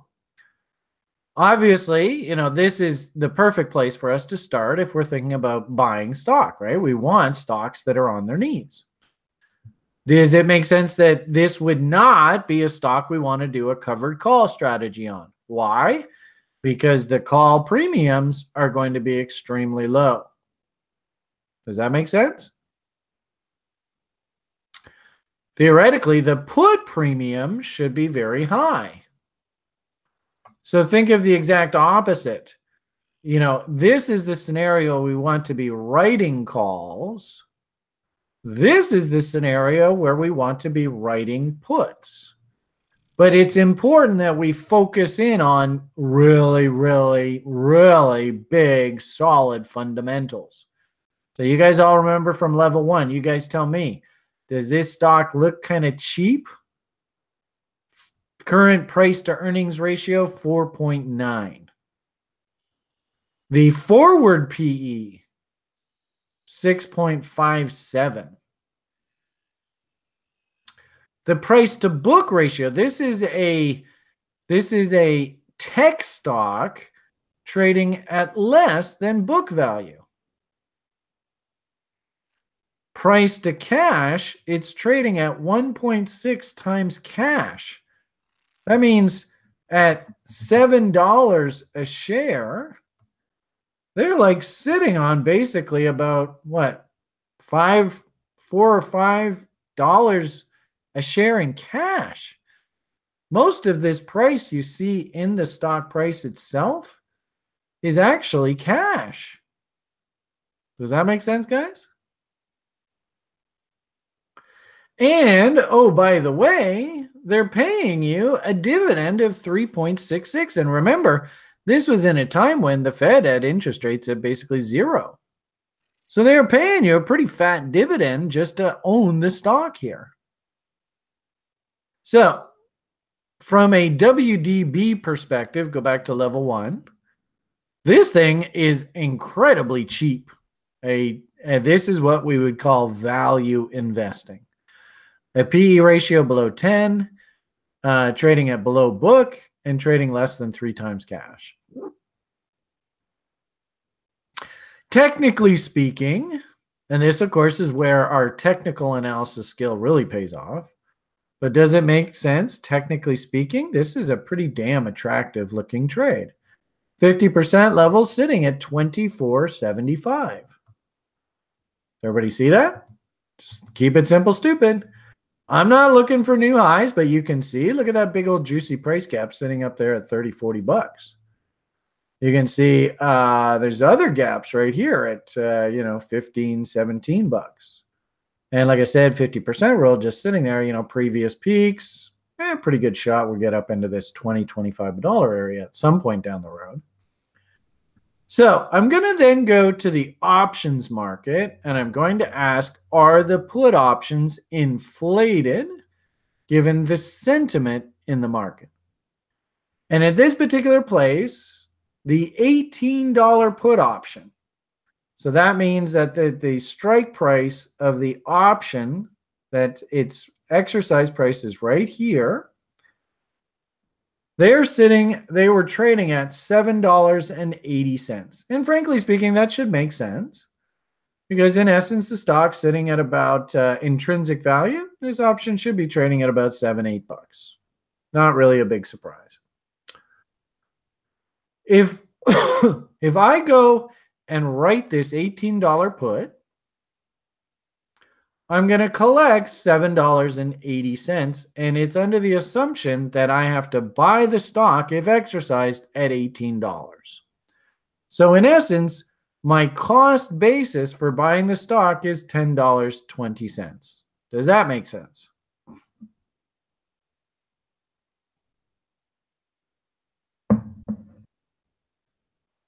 Okay. But I'm not going to buy this stock outright. In fact, I'm going to go to the brokerage house and I'm going to say, it is an option eligible stock. It is marginable. And I'm just going to say to the brokerage house, I'd like to buy this on margin. Can you please tell me what your loan rates are? Remember, at this point, margin rates were almost nothing. And even now, they're still pretty cheap.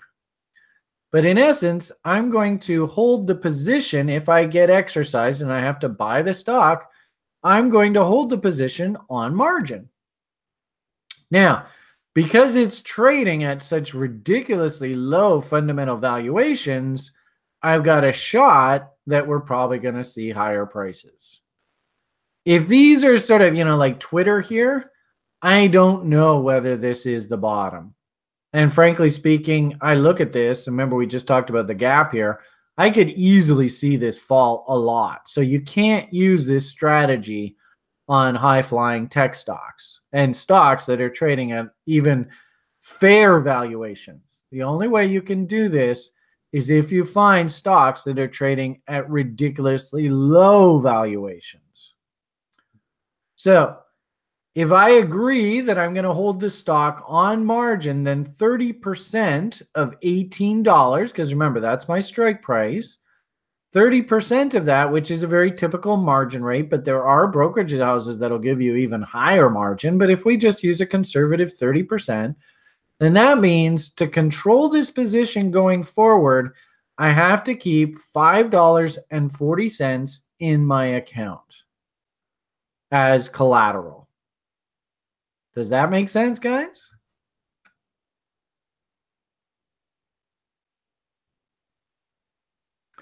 Do you see that I have to maintain $5.40 in the account?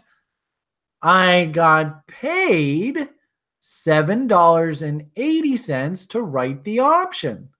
So in essence, I collected almost a 50% premium over what I have to keep in the account just to keep the position on side.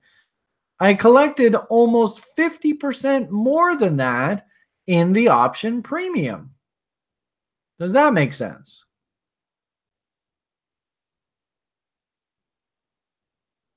So in essence, makes sense to Jason, that's good. So in essence, I get a $2.40 net cushion built into this transaction, and all I have to do is just keep the $5.40 in the account, because that's what the brokerage house wants to have in the account to maintain that margin position. And since I collected in cash, I'm not using the stock's value to generate this $5.40. I'm using cash to make sure that this cash is left in the account, and the surplus I can take out and put in my pocket. Does that make sense? Do you see how you actually get paid an income to participate in the stock market? You don't put any money down of your own. You get paid to carry positions. Now, why would this happen? The answer is all about rho. In essence, by the Fed taking interest rates down to nothing, they are pleading with people to come back to the equity markets and invest money in the equity markets. And they will pay you. They will generate this risk-free trade just to simply carry positions. Because everybody and their brother is dumping stock and getting the fuck out of the market. All right, Keith, maybe watch the rest of this later on. Did you enjoy the conversation today? Is anybody learning anything new that maybe you never heard before? So let's see what happens. As anticipated, because we're such awesome technicians, the stock did actually appreciate. And it was just nothing more than just a perfect technical bounce to the 50% level. Nothing out of the ordinary here whatsoever. But when the stock starts to get going, remember, I was paid $2.50 just to carry the position. That's my income. But as soon as the stock starts to perform, then I can literally liquidate the stock at technical targets. And in this particular case, we sell half of the position at double our cost purchase price. And now we have created a risk-free trade. So in essence, I can own this position without any liability for the rest of my life. And oh, by the way, I was actually paid an income. No money ever left my pocket to do the trade. Now, how on earth can you do this? This doesn't make any sense, Brian. This must be voodoo. The answer here is, how do you fund this $5.40 requirement? And the answer is, you have to have an anchor in your account. What do I mean by anchor? The best way to do this is, like I said, I got like $50,000 just sitting on the sidelines. I just got to find a fucking brokerage house that'll open up an account for me. But I could literally go and buy like a government bond with that $50,000. Brokerage house will let me borrow against that bond. And that is where I'm going to generate this margin requirement to carry the position. I am not going to use the stock itself as margin because technically speaking, this thing could keep going down, down, down, down. You might be sitting on a losing position for quite a while. So you have to make sure, remember we said, these aren't naked, right? I've got to have the capital in the account. And in this case, I would recommend that you have a big anchor, something like a big fat bond or something that you can use as your margin borrowing power. In essence, you go into the marketplace, write the option for $7.80.